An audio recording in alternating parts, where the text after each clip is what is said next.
ಹರೇ ರಾಮ. ಯತ್ರೈವ ಯತ್ರೈವ ಮನೋಮದೀಯಂ ತತ್ರೈವ ತತ್ರೈವ ತವ ಸ್ವರೂಪಂ. ಯತ್ರೈವ ಯತ್ರೈವ ಶಿರೋ ಮದೀಯಂ ತತ್ರೈವ ತತ್ರೈವ ಪದದ್ವಯಂ ತೇ. ಅನ್ನಪೂರ್ಣೆ ಸದಾ ಪೂರ್ಣೆ ಶಂಕರ ಪ್ರಾಣವಲ್ಲಭೆ ಜ್ಞಾನ ವೈರಾಗ್ಯ ಸಿದ್ಧ್ಯರ್ಥಂ ಭಿಕ್ಷಾಂ ದೇಹಿ ಚ ಪಾರ್ವತಿ.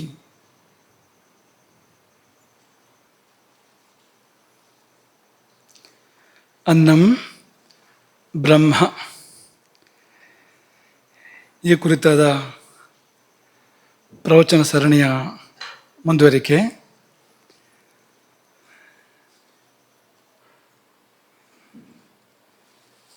ನಿನ್ನೆಯ ಪ್ರವಚನದಿಂದ ನೀವು ಕೂಡಲೇ ನೆನಪಿಸಿಕೊಂಡು ಹೇಳಬಹುದಾದದ್ದು, ನಿಮ್ಮ ಮನಸ್ಸಿಗೆ ಕೂಡಲೇ ಬರಬಹುದಾದದ್ದು, ಅದನ್ನು ಕೇಳುವ ಕುತೂಹಲ ಉತ್ಸುಕತೆ ನಮಗಿದೆ. ಹೇಳ್ತೀರಾ ಒಬ್ಬೊಬ್ಬರೇ? ಧ್ವನಿವರ್ಧಕ ಕೊಡಿ.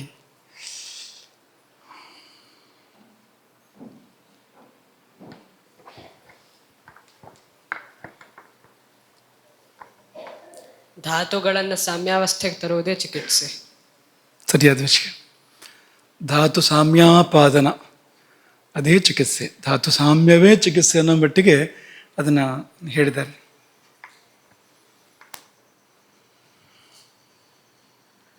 ಅಗ್ನಿ ಎರಡು ರೀತಿಯ ಕಾರ್ಯವನ್ನು ಮಾಡುತ್ತೆ. ಒಂದು ಪರಿವರ್ತನೆ ಮಾಡೋದು, ಇನ್ನೊಂದು ದೋಷಗಳನ್ನು ಕಳೆಯೋದು. ಅದು ಕೊನೆಯ ಹಂತದಲ್ಲಿ ಶುಕ್ರ ಆಗುತ್ತೆ. ಅದು ನಾವು ಅದನ್ನು ಊರ್ಧ್ವಮುಖ ಮಾಡಿಕೊಂಡಾಗ ಅದು ಓಜಸ್ ಆಗುತ್ತೆ. ಆಗ ನಾವು ಮಹಾತ್ಮರಾಗ್ಬೋದು. ಹೌದು ಹೌದು, ಸರಿಯಾದ ಯಾವುದು ತುಂಬ ಮುಖ್ಯವೋ ಅಂಥ ಬಿಂದುಗಳನ್ನ ಗ್ರಹಿಸಿ ಹೇಳ್ತಾ ಇದ್ದೀವಿ. ಅಗ್ನಿ ಶೋಮಾತ್ಮಕಂ ಜಗತ್ ಅಂತ ಹೇಳಿತ್ತು. ಈ ಜಗತ್ತಲ್ಲಿರೋದೆಲ್ಲದೂ ಒಂದ ಅಗ್ನಿ ಅಥವಾ ಸೋಮ.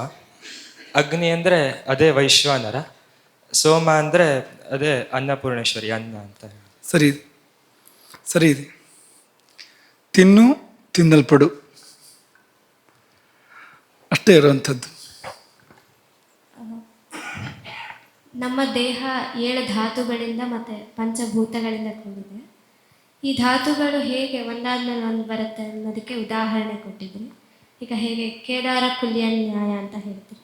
ಅಂದರೆ ಈಗ ಒಂದು ಗದ್ದೆಯಲ್ಲಿ ತೋರಿಸೋದನ್ನ ಎರಡನೇದು ಹೇಳಿ ಹೇಳಿ. ಒಂದು ಗದ್ದೆಯಲ್ಲಿ ನೀರು ಪೂರ್ಣ ತುಂಬಿದ ಮೇಲೆ ಅದು ಅದರ ಕೆಳಗಿನ ಗದ್ದೆಗೆ ನೀರು ಹೋಗುತ್ತೆ. ಹಾಗೆ ಧಾತುಗಳು ಒಂದು ಪೂರ್ಣ ಆದಮೇಲೆ, ಅಂದರೆ ರಸ ಪೂರ್ಣ ಆದಮೇಲೆ ರಕ್ತ, ಹಾಗೆ ಕ್ರಮೇಣ ಎಲ್ಲ ಧಾತುಗಳು ಆಗುತ್ತೆ. ಅದೇ ಎರಡು ರೀತಿಯ ಅಭಿಪ್ರಾಯಗಳಿದೆ ಅಲ್ಲಿ. ಒಂದು ಕ್ಷೀರ ದಧಿನ್ಯಾಯ ಅಂತ ಹೇಳ್ತಾರೆ, ಅದು ತೋರಿಸು. ಕ್ಷೀರ ದಧಿನ್ಯಾಯ ಅಂದರೆ ಹಾಲೇ ಮೊಸರಾಯಿತು, ಮೊಸರು ಬೆಣ್ಣೆ ಆಯಿತು, ಬೆಣ್ಣೆ ತುಪ್ಪ ಆಯಿತು. ಹಾಗೆ ಧಾತುಗಳು ಮತ್ತೊಂದು ಧಾತುವಾಗಿ ಪರಿವರ್ತನೆ ಹೊಂದ್ತವೆ. ರಸವೇ ರಕ್ತವಾಯಿತು, ರಕ್ತವೇ ಮಾಂಸವಾಯಿತು, ಹಾಗೆ ಮುಂದಕ್ಕೆ ಅಂತ. ಅದೊಂದು ಬಗೆಯ ವಿಚಾರ ಸರಣಿ. ಇನ್ನೊಂದು, ಈ ರಸವು ಪ್ರವಹಿಸುತ್ತದೆ ಅಂತ. ರಸಧಾತು ಇದೆಯಲ್ಲ, ಅದು ಸರ್ವತ್ರ ಹೋಗಿ ಎಲ್ಲ ಬೇರೆ ಬೇರೆ ಧಾತುಗಳು ಲಭ್ಯ ಆಗಿ ಆ ಧಾತುಗಳಿಗೆ ಪೋಷಣೆಯನ್ನು, ಪುಷ್ಟಿಯನ್ನು ಕೊಡುತ್ತದೆ ಅನ್ನೋದು ಇನ್ನೊಂದು. ರಸಧಾತು ಉಳಿದ ಧಾತುಗಳನ್ನು ಅಲ್ಲಲ್ಲಿಗೆ ಹೋಗಿ ಪೋಷಿಸುತ್ತದೆ ಅನ್ನೋದೊಂದು. ಇಲ್ಲ, ರಸವೇ ರಕ್ತ ಆಯಿತು, ರಕ್ತವೇ ಮಾಂಸ ಆಯಿತು ಅನ್ನೋದು ಮತ್ತೊಂದು. ಹಾಗೆ ಎರಡು ಬಗೆಯಲ್ಲಿ ಅದನ್ನು ನಿರೂಪಣೆ ಮಾಡ್ತಾರೆ. ಸರಿ ಇದೆ. ಕೇದಾರಿ ಕುಲ್ಯ ನ್ಯಾಯ. ನಮ್ಮ ಶರೀರವನ್ನು ಸಪ್ತಧಾತುಗಳು ಆವರಿಸಿದೆ. ಆವರಿಸೋದಲ್ಲ, ಅದೇ ಇದು ಅಂತ.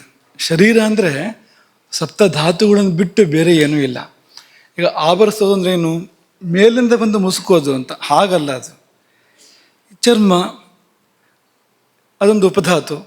ಒಳಗೆ ಹೊಕ್ಕರೆ ಅಲ್ಲಿ ಮೂಳೆ ಇರ್ಬೋದು, ಮಾಂಸ ಇರ್ಬೋದು, ರಕ್ತ ಇರ್ಬೋದು, ಕೊಬ್ಬಿರ್ಬೋದು, ಅದೆಲ್ಲವೂ ಕೂಡ ಧಾತುಗಳು.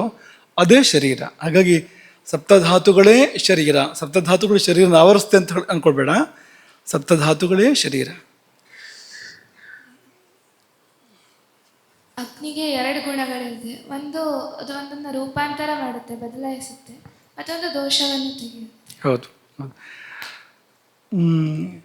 ಈಗ ಆ, ಎಲ್ಲಿಯೇ ಶರೀರದಲ್ಲಿ ರೂಪ ಪರಿವರ್ತನೆ ಕಂಡು ಬರುತ್ತೆ ಅಂದರೆ ಅದ್ರ ಹಿಂದೆ ಅಗ್ನಿ ಇದೆ ಅಂತ ಅರ್ಥ.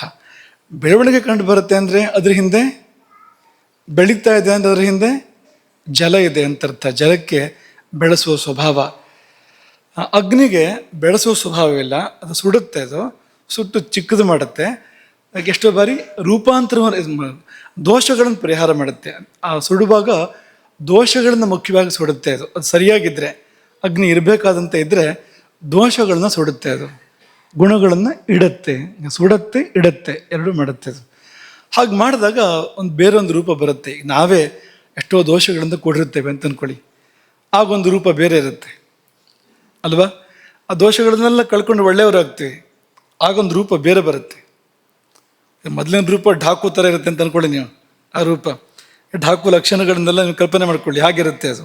ಎರಡನೇ ರೂಪ ಸೌಮ್ಯ ರೂಪ, ಮನೋಜ್ಞವಾಗಿರುವಂಥ ರೂಪ. ಆ ರೂಪ ಬರಲೇಬೇಕು, ಯಾಕೆಂದರೆ ಅಂತರಂಗಕ್ಕೆ ತಕ್ಕಂಥ ಬಹಿರಂಗ ಬದಲಾಗತ್ತೆ. ಅದರ ಪ್ರತಿಬಿಂಬ ಬಹಿರಂಗ ಅನ್ನುವಂಥದ್ದು. ಅಂತರಂಗ ಚೆನ್ನಾದರೆ ಬಹಿರಂಗವೂ ಚೆನ್ನಾಗಲೇಬೇಕಲ್ವಾ. ರಾಕ್ಷಸರಿಗೆ ಆ ರೂಪ ಯಾಕೆ ಬಂತು ಅಂದರೆ ಮನಸ್ಸು ಹಾಗಿದೆ, ತಲೆಮಾರುಗಳಿಂದ ಹಾಗೆ ಬೆಳೆದು ತಕ್ಕಂಥ ರೂಪವೇ ಬಂತು, ಹಾಗಾಗುವಂಥದ್ದು. ಹಾಗಾಗಿ ಎರಡನ್ನೂ ಮಾಡುತ್ತೆ ಅಗ್ನಿ. ನಮ್ಮೊಳಗಿನ ಅಗ್ನಿ ರೂಪವನ್ನು ಬೇರೆ ಕೊಡುತ್ತೆ ಮತ್ತು ದೋಷವನ್ನು ಸುಡುತ್ತೆ. ದೋಷವನ್ನು ಸುಟ್ಟು ಬೇರೆ ರೂಪವನ್ನು ಕೊಡುತ್ತೆ. ಪಂಚಭೂತಗಳಿಗೂ ಒಂದೊಂದು ಅಗ್ನಿ ಇರುತ್ತೆ. ಅವು ಭೌಮ, ಆಪ್ಯ, ಆಗ್ನೇಯ, ವಾಯವ್ಯ, ಸನಾಭಸ. ಚಂದ ಹೇಳಿದೆ, ಸರಿಯಾಗಿ ಹೇಳಿದೆ. ಕೊನೆಯದು ನಾಭಸ. ಗಮನಿಸು, ನಾಲ್ಕು ಸರಿ ಇದೆ. ಭೌಮ, ಆಪ್ಯ, ಆಗ್ನೇಯ, ವಾಯವ್ಯ, ನಾಭಸ. ನಭಸ್ ಶಬ್ದದಿಂದ ನಾಭಸ ಶಬ್ದ ಬಂದಿದೆ. ಆಕಾಶದಲ್ಲಿ ಇರುವಂಥ ಅಗ್ನಿ, ನಮ್ಮೊಳಗಿನ ಆಕಾಶದಲ್ಲಿ ಇರುವಂಥ ಅಗ್ನಿ ನಾಭಸ. ರಸಾಸೃಕ್ ಮಾಂಸ ಮೇಧೋಸ್ತಿ ಮಜ್ಜಾ ಶುಕ್ರಾಣಿ ಧಾತವಾಹ.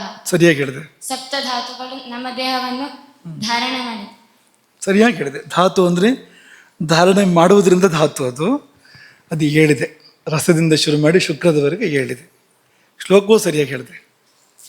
ಅಗ್ನಿಯೇ ಪಂಚಭೂತಗಳನ್ನು ಧಾತುವಾಗಿ ಮಾರ್ಪಾಡು ಮಾಡುತ್ತೆ. ಹಾಂ, ಪಂಚಭೂತಗಳು ಯಾವ್ಯಾವುದೋ ರೂಪದಲ್ಲಿ ಇದ್ವಲ್ವಾ ನಾವು ಸೇವನೆ ಮಾಡಬೇಕಾದ್ರೆ, ಅದು ರಸರಕ್ತ ಮಾಂಸ ಎಲ್ಲ ಆಗೋದು ಯಾವಾಗ ಅಂದರೆ ಅದೇ ರೂಪಾಂತರ ಮಾಡುತ್ತೆ ಅಗ್ನಿ ಅಂತ ಮಾತಾಡ್ಕೊಂಡ್ವಲ್ಲ. ನಾವು ತಿಂತಿದ್ದನ್ನು ಆ ರೂಪಕ್ಕೆ ಅಗ್ನಿಯ ತರುತ್ತೆ. ಸರಿಯಾಗಿದೆ. ಈ ದೇಹದ ಹೊರಗಿನ ಪಂಚಭೂತಗಳು ನಮ್ಮ ದೇಹದ ಒಳಗಿನ ಪಂಚಭೂತಗಳಿಗೆ ಪರಿವರ್ತನೆ ಆಗುವಾಗ ಅಗ್ನಿಯ ಪಾತ್ರ ದೊಡ್ಡದು. ಸರಿ ಇದೆ. ಅದನ್ನೇ ಇನ್ನೊಂದು ಭಾಷೆಯಲ್ಲಿ ಹೇಳಿದೆ ನೀನು. ಸರಿ ಇದೆ. ಅದು ಪಂಚಭೂತವೇ, ಇದು ಪಂಚಭೂತವೇ. ಈ ರೂಪ ಬೇರೆ, ಆ ರೂಪ ಬೇರೆ. ಆ ರೂಪದಿಂದ ಈ ರೂಪಕ್ಕೆ ತರುವಲ್ಲಿ ಮುಖ್ಯ ಪಾತ್ರ ಅಗ್ನಿಯದ್ದು. ರಸವು ಪ್ರಿಯವನ್ನು ಉಂಟು ಮಾಡುತ್ತೆ. ರಕ್ತ ಜೀವನ, ಮಾಂಸ ಲೇಪನ, ಮೇಧಸ್ಸು ಸ್ನೇಹ, ಅಸ್ಥಿ ಧಾರಣೆ, ಮಜ್ಜೆ ಸ್ನೇಹದಿಂದ ತುಂಬಿಸುವುದು, ಶುಕ್ರ ಗರ್ಭೋತ್ಪಾದನೆ. ಶಾಬಾಷ್, ಇದು ಮೆಚ್ಚಲೇಬೇಕು ನೀನು. ಎಲ್ಲವನ್ನು ಆ ಧಾತುಗಳ ಶ್ರೇಷ್ಠ ಕಾರ್ಯ ಅಂತ ಏನು ಹೇಳ್ತಿದೆಯೋ, ಒಂದೊಂದು ಧಾತುವಿಗೂ ತುಂಬ ಕಾರ್ಯಗಳಿದೆ. ಆಯಾ ಧಾತುವಿನ ಶ್ರೇಷ್ಠ ಕಾರ್ಯವನ್ನು ಹೇಳ್ತಾ ಇದೀಯ ನೀನು. ಸರಿಯಾಗಿ ಹೇಳ್ತಾ ಇದೀಯ, ಕ್ರಮವಾಗಿ ಹೇಳ್ತಾ ಇದೀಯ, ನೋಡ್ದೆ ಹೇಳ್ತಾ ಇದೀಯ. ನಿನ್ನೆ ಪಾಠ ಮಾಡಿದ್ದೆ ನಿಮ್ಮತ್ತು ಹೇಳ್ತಾ ಇದ್ದೆ. ನಿಂಗೆ ಬೇರೆ ಕಡೆಯಲ್ಲೂ ಸಿಗೋದಿಲ್ಲ ಅದು. ಯಾರು ವೈದ್ಯರಲ್ಲೂ ಕೇಳಬೇಕು, ಆಯುರ್ವೇದ ವೈದ್ಯರಲ್ಲ ಹೊರತು ಬೇರೆ ಕಡೆ ಸಿಗೋದಿಲ್ಲ. ನೀವು ಹೇಳಿದೆ ಅಂದರೆ ಪಾಠ ಅಥವಾ ಪ್ರವಚನ ಸಾರ್ಥಕ ಅಂತಲೇ ಅರ್ಥ ಅದಕ್ಕೆ. ಜೀವನದಲ್ಲಿ ಪಂಚಾಗ್ನಿಯನ್ನು ಸರಿಯಾಗಿಟ್ಕೊಂಡ್ರೆ ಅದೇ ಒಂದು ತಪಸ್ಸು, ಅದೇ ಪಂಚಾಗ್ನಿ ತಪಸ್ಸು. ಬಾಹ್ಯವಾದ ಪಂಚಾಗ್ನಿ ತಪಸ್ಸು ಒಂದು, 4 ಕಡೆ ಅಗ್ನಿಯನ್ನು ಪ್ರತಿಷ್ಠಾಪನೆ ಮಾಡಿಕೊಂಡು ನಡುವೆ ಸೂರ್ಯನವಿಷ್ಟ ದೃಷ್ಟಿ, ಸೂರ್ಯನಲ್ಲಿಯೇ ದೃಷ್ಟಿಯನ್ನು ನೆಟ್ಟು ಮಾಡುವಂಥ ತಪಸ್ಸು ಬಾಹ್ಯವಾದ ಪಂಚಾಗ್ನಿ ತಪಸ್ಸು. ಒಳಗಿನ ಪಂಚ ಅಗ್ನಿಗಳು ಯಾವುದೆಲ್ಲ? 5 ಅಗ್ನಿಗಳು: ಪಾಚಕ, ರಂಜಕ, ಸಾಧಕ, ಆಲೋಚಕ, ಭಾಜಕ, 5 ಅಗ್ನಿಗಳು. ಈ 5 ಅಗ್ನಿಗಳನ್ನು ಸರಿಯಾಗಿ ಇಟ್ಕೊಂಡ್ರೆ ಅದೇ ನಿಜವಾದ ತಪಸ್ಸಾಗಕ್ಕೆ ಸಾಧ್ಯ ಇದೆ. ರಸಕ್ಕೂ ಮಾಂಸಕ್ಕೂ ಸಂಬಂಧವಿದೆ. ಹೇಗೆ? ರಸದ ಕಾರಕ ಚಂದ್ರ, ಚರ್ಮದ ಕಾರಕ ಬುಧ. ರಸಕ್ಕೂ ಚರ್ಮಕ್ಕೂ ಸಂಬಂಧ ಇದೆ. ರಸಕ್ಕೂ ಚರ್ಮಕ್ಕೂ ಸಂಬಂಧ ಇದೆ ಅಂತ ಹೇಳ್ಕೊಂಡು ಹೇಳು. ಸರಿ ಇದೆ, ಸರಿ ಇದೆ. ಹೇಳು. ರಸದ ಕಾರಕ ಚಂದ್ರ, ಚರ್ಮದ ಕಾರಕ ಬುಧ. ಚಂದ್ರನ ಮಗ ಅಲ್ಲಲ್ಲ ಚಂದ್ರನ ಮಗ ಬುಧ. ಸರಿ ಇದೆ, ಸರಿ ಇದೆ, ಸರಿ ಇದೆ. ನೆನ್ಪಿಟ್ಕೊಂಡಿದ್ದೇನೆ ಅದನ್ನ. ಸರಿ ಇದೆ, ಖುಷಿ ಆಯ್ತು. ಸಮ ಅಂದ್ರೆ ಕೈಯಷ್ಟು ಉದ್ದ ಮೂಗಿರೋದು ಅಂತಲ್ಲ, ಅದ್ರ ಪ್ರಮಾಣ ಎಷ್ಟು ಇರಬೇಕು ಅಷ್ಟೇ. ಬೇಷ್, ಬೇಷ್ ಅಂದ್ರೆ ಬೇಷ್. ಬಹಳ ಖುಷಿ ಆಯ್ತು. ಅಂಥ ಸಮಾನತೆ ಎಲ್ಲೂ ಇಲ್ಲ. ಯಾವುದು? ಎಲ್ಲ ಒಂದೇ ಪ್ರಮಾಣ, ಒಂದೇ ತೂಕ ಅನ್ನೋ ಸಮಾನತೆ ಎಲ್ಲೂ ಇಲ್ಲ. ಅದಾದ್ರ ಪ್ರಮಾಣದಲ್ಲಿ ಇರಬೇಕು ಅಂತ, ಅದಾದ್ರ ಕಾರ್ಯಕ್ಕೆ ತಕ್ಕಂತೆ ಪ್ರಮಾಣ ಇದೆ, ಹಾಗಿರಬೇಕು ಅಂತ.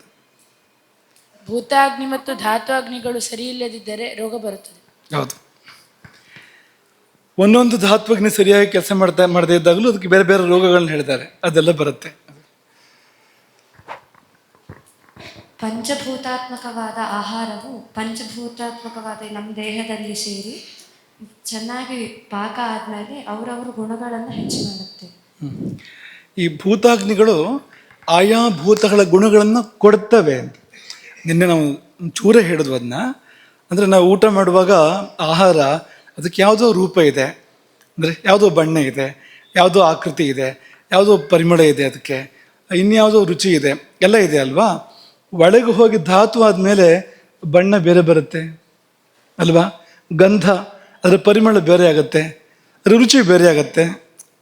ನಮಗೆ ಗೊತ್ತಾಗುವಂಥದ್ದಲ್ಲ ಅದು, ಬೇರೆಯವ್ರಿಗೆ ಗೊತ್ತಾಗೋದು ಬೇಡ. ರುಚಿ ಬೇರೆ ಬರುತ್ತೆ, ಬರಲೇಬೇಕಲ್ಲ ಅದು. ಎಲ್ಲವೂ ಬೇರೆ ಆಗುತ್ತಲ್ಲ. ಎಲ್ಲಿಂದ ಬಂತು ಅಂದರೆ ಭೂತಾಗ್ನಿಗಳು ತಮ್ಮ ತಮ್ಮ ಗುಣಗಳನ್ನು, ಉದಾಹರಣೆಗೆ ಭೌಮ ಭೂತಾಗ್ನಿ, ಪೃಥ್ವಿ ಭೂತಾಗ್ನಿ, ಅದು ಗಂಧವನ್ನು ಕೊಡುತ್ತೆ. ನಾವು ತಿಂದ ಆಹಾರ ಹೊಸ ರೂಪವನ್ನು ತಾಳುವಾಗ ಅದಕ್ಕೆ ಗಂಧ ಕೊಡುವಂಥದ್ದು ಭೂಮಿ ಭೂತಾಗ್ನಿ ಅಥವಾ ಭೌಮಾಗ್ನಿ ಅಂತ ಕರಿತೀವಿ ನಾವು ಅದನ್ನು. ಹಾಗೆ ಜಲಭೂತಾಗ್ನಿ ರಸವನ್ನು, ರುಚಿಯನ್ನು ಕೊಡುತ್ತೆ ಅದಕ್ಕೆ. ಒಂದೊಂದನ್ನು ಅಗ್ನಿಭೂತಾಗ್ನಿ ಅದು ರೂಪವನ್ನು, ಆಕಾರವನ್ನು ಕೊಡುತ್ತೆ. ಇದನ್ನು ಕೊಡುವಲ್ಲಿ ಈ ಭೂತಾಗ್ನಿಗಳು ಅಂದರೆ ಹೊಸ ರೂಪ ತಾಳುವಲ್ಲಿ, ನಾವು ತಿಂದ ಆಹಾರ ನಮ್ಮೊಳಗೆ ಹೊಸ ರೂಪ ತಾಳುವಲ್ಲಿ ಈ 5 ಅಂಶಗಳನ್ನು ಆಯಾ ಅಗ್ನಿಗಳು ಕೊಡ್ತವೆ, ಭೂತಾಗ್ನಿಗಳೇ ಕೊಡ್ತವೆ. ಸರಿಯಾದ ವಿಷಯ. ನಮ್ಮ ದೇಹದಲ್ಲಿ ಮೇಧಸ್ಸು ಬೆಳಿಬೇಕು ಅಂದರೆ ನಾವು ಮೊಸರನ್ನು ತಿನ್ನಬೇಕು. ಮೊಸರು ಒಂದು ಅಷ್ಟೇ, ಮೊಸರು ಮಾತ್ರ ಅಂತಲ್ಲ, ತುಂಬ ಇದೆ. ಅದು ಜಾಸ್ತಿ ತಿನ್ನಕ್ಕೆ ಹೋಗಬೇಡ. ಮೊಸರನ್ನ ತುಂಬ ಎತ್ತಿ ಹೇಳಿಲ್ಲ ಆಯುರ್ವೇದ. ಇದನ್ನೆಲ್ಲ ತಿನ್ನೋ ನಿತ್ಯ ಸೇವನೀಯ ಅಂತ ಅನ್ಬೇಕಾದ್ರೆ ಬೇರೆ ಈ ಗವ್ಯೋತ್ಪನ್ನಗಳನ್ನೆಲ್ಲ ಹೇಳುತ್ತೆ, ಹಾಲು ಅಥವಾ ಮಜ್ಜಿಗೆ, ತುಪ್ಪ ಇದನ್ನೆಲ್ಲ ಹೇಳುತ್ತೆ. ಮೊಸರನ್ನು ಎತ್ತಿ ಹೇಳಿಲ್ಲ. ಯೋಗದಲ್ಲಿ ಬೆಣ್ಣೆ ಇದೆ. ಯೋಗದಲ್ಲಿ ಇಲ್ಲಿ ಮೊಸರನ್ನು ಅವರು ಹೇಳೋದಿಲ್ಲ, ಇವರು ಹೇಳೋದಿಲ್ಲ, ಯಾರೂ ತುಂಬ ಹೇಳೋದಿಲ್ಲ. ರುಚಿ ಅಂತ ಬಿಟ್ಟರೆ ನಿತ್ಯ ತುಂಬ ಪ್ರಮಾಣದಲ್ಲಿ ತಿನ್ನುವಂಥ ವಸ್ತು ಅಲ್ಲ ಅದು ಮೊಸರು ಅನ್ನುವಂಥದ್ದು.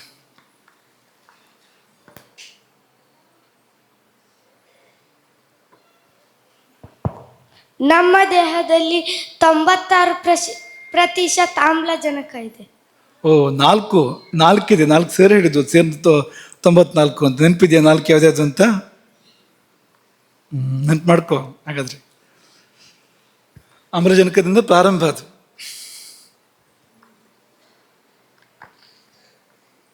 ನಮ್ಮ ದೇಹದ ಪ್ರತಿ ಭಾಗದಲ್ಲಿಯೂ ಅಗ್ನಿ ಇದೆ. ಹೌದು, ಸರ್ವತ್ರ ಅಗ್ನಿ ಇದೆ. ಒಳಗೆ ಹೊರಗೆ ಎಲ್ಲ ಕಡೆ ಅಗ್ನಿ ಇದೆ. ಅಗ್ನಿ ಇಲ್ಲದಿದ್ದರೆ ನಾವು ಬದುಕುವುದು ಕಷ್ಟ. ಇಲ್ಲ, ಕಷ್ಟಗಿಷ್ಟ ಏನೂ ಇಲ್ಲ, ಮುಗೀತು. ಶಾಂತಿ ಯಜ್ಞವು ಮ್ರಿಯತೆ. ಅಗ್ನಿ ಶಾಂತ ಆಯಿತು ಅಂದರೆ ಅಲ್ಲಿಗೆ ಮುಕ್ತಾಯ.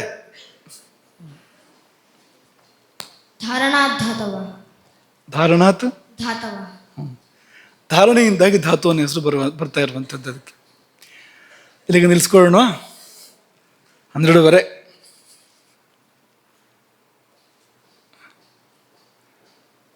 ಹೇಳು, ಅವನೊಬ್ಬನಿಗೆ ಕೊನೆಯಲ್ಲಿ ಹೇಳಿ.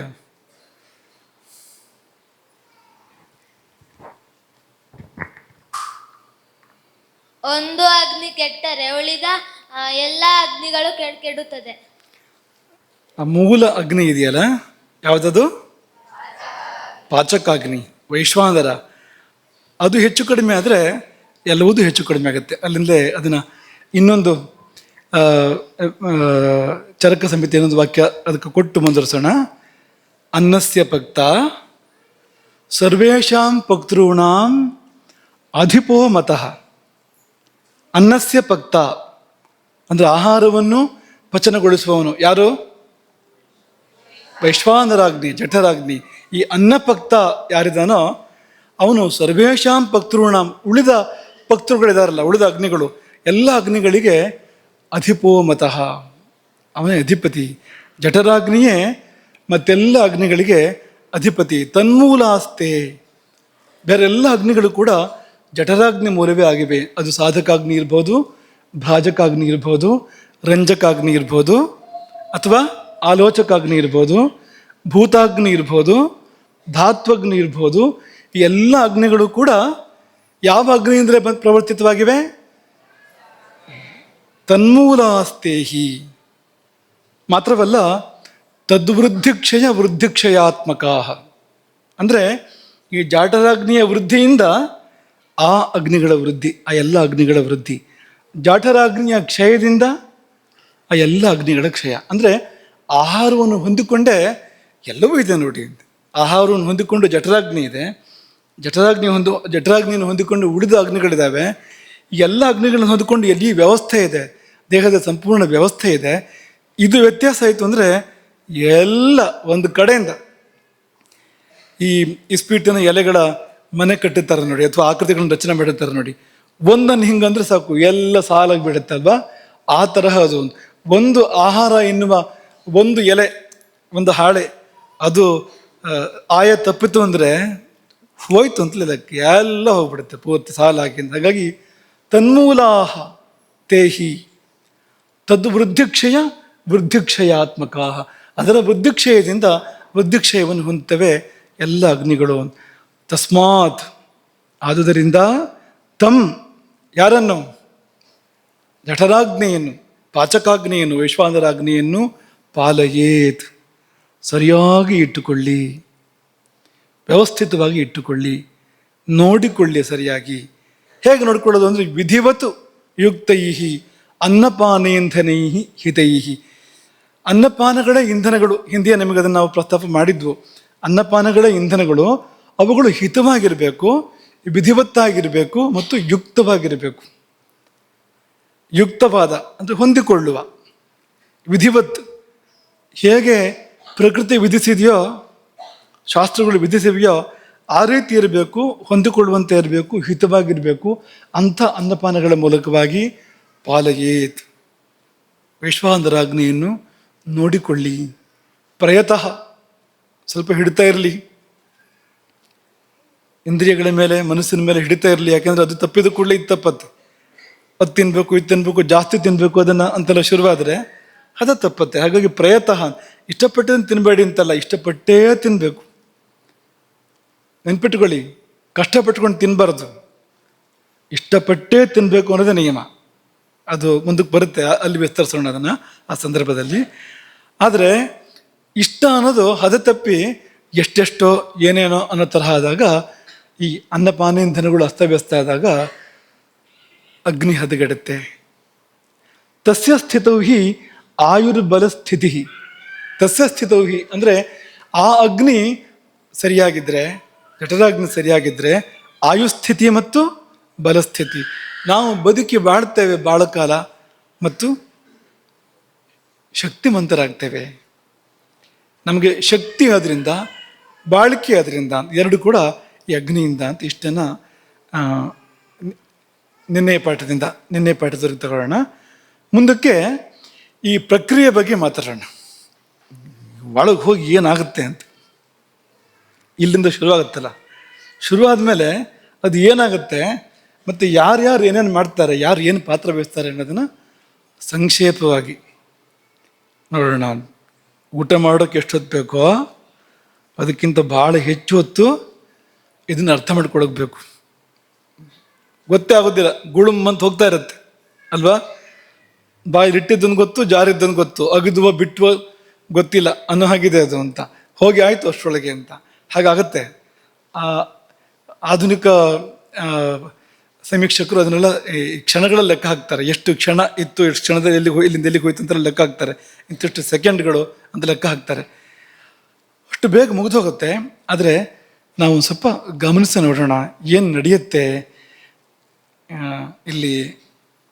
ಮತ್ತು ಇದರಲ್ಲಿ ಅಗ್ನಿ ಪಾತ್ರ ಏನು, ಮುಖ್ಯವಾಗಿ ಪ್ರಾಣಗಳ ಪಾತ್ರ ಏನು, ಪ್ರಾಣಗಳ ಪಾತ್ರ ಏನು ಅನ್ನೋದನ್ನು ಗಮನಿಸೋಣ. ಪ್ರಾಣಗಳು ಎಷ್ಟು? ಏನಪ್ಪ 5 ಅಂದರೆ 10 ಅಂದರೆ ಯಾವುದನ್ನು ನಂಬಬೇಕು? ಒಂದೇ ಪ್ರಾಣ, ಮುಖ್ಯ ಪ್ರಾಣ.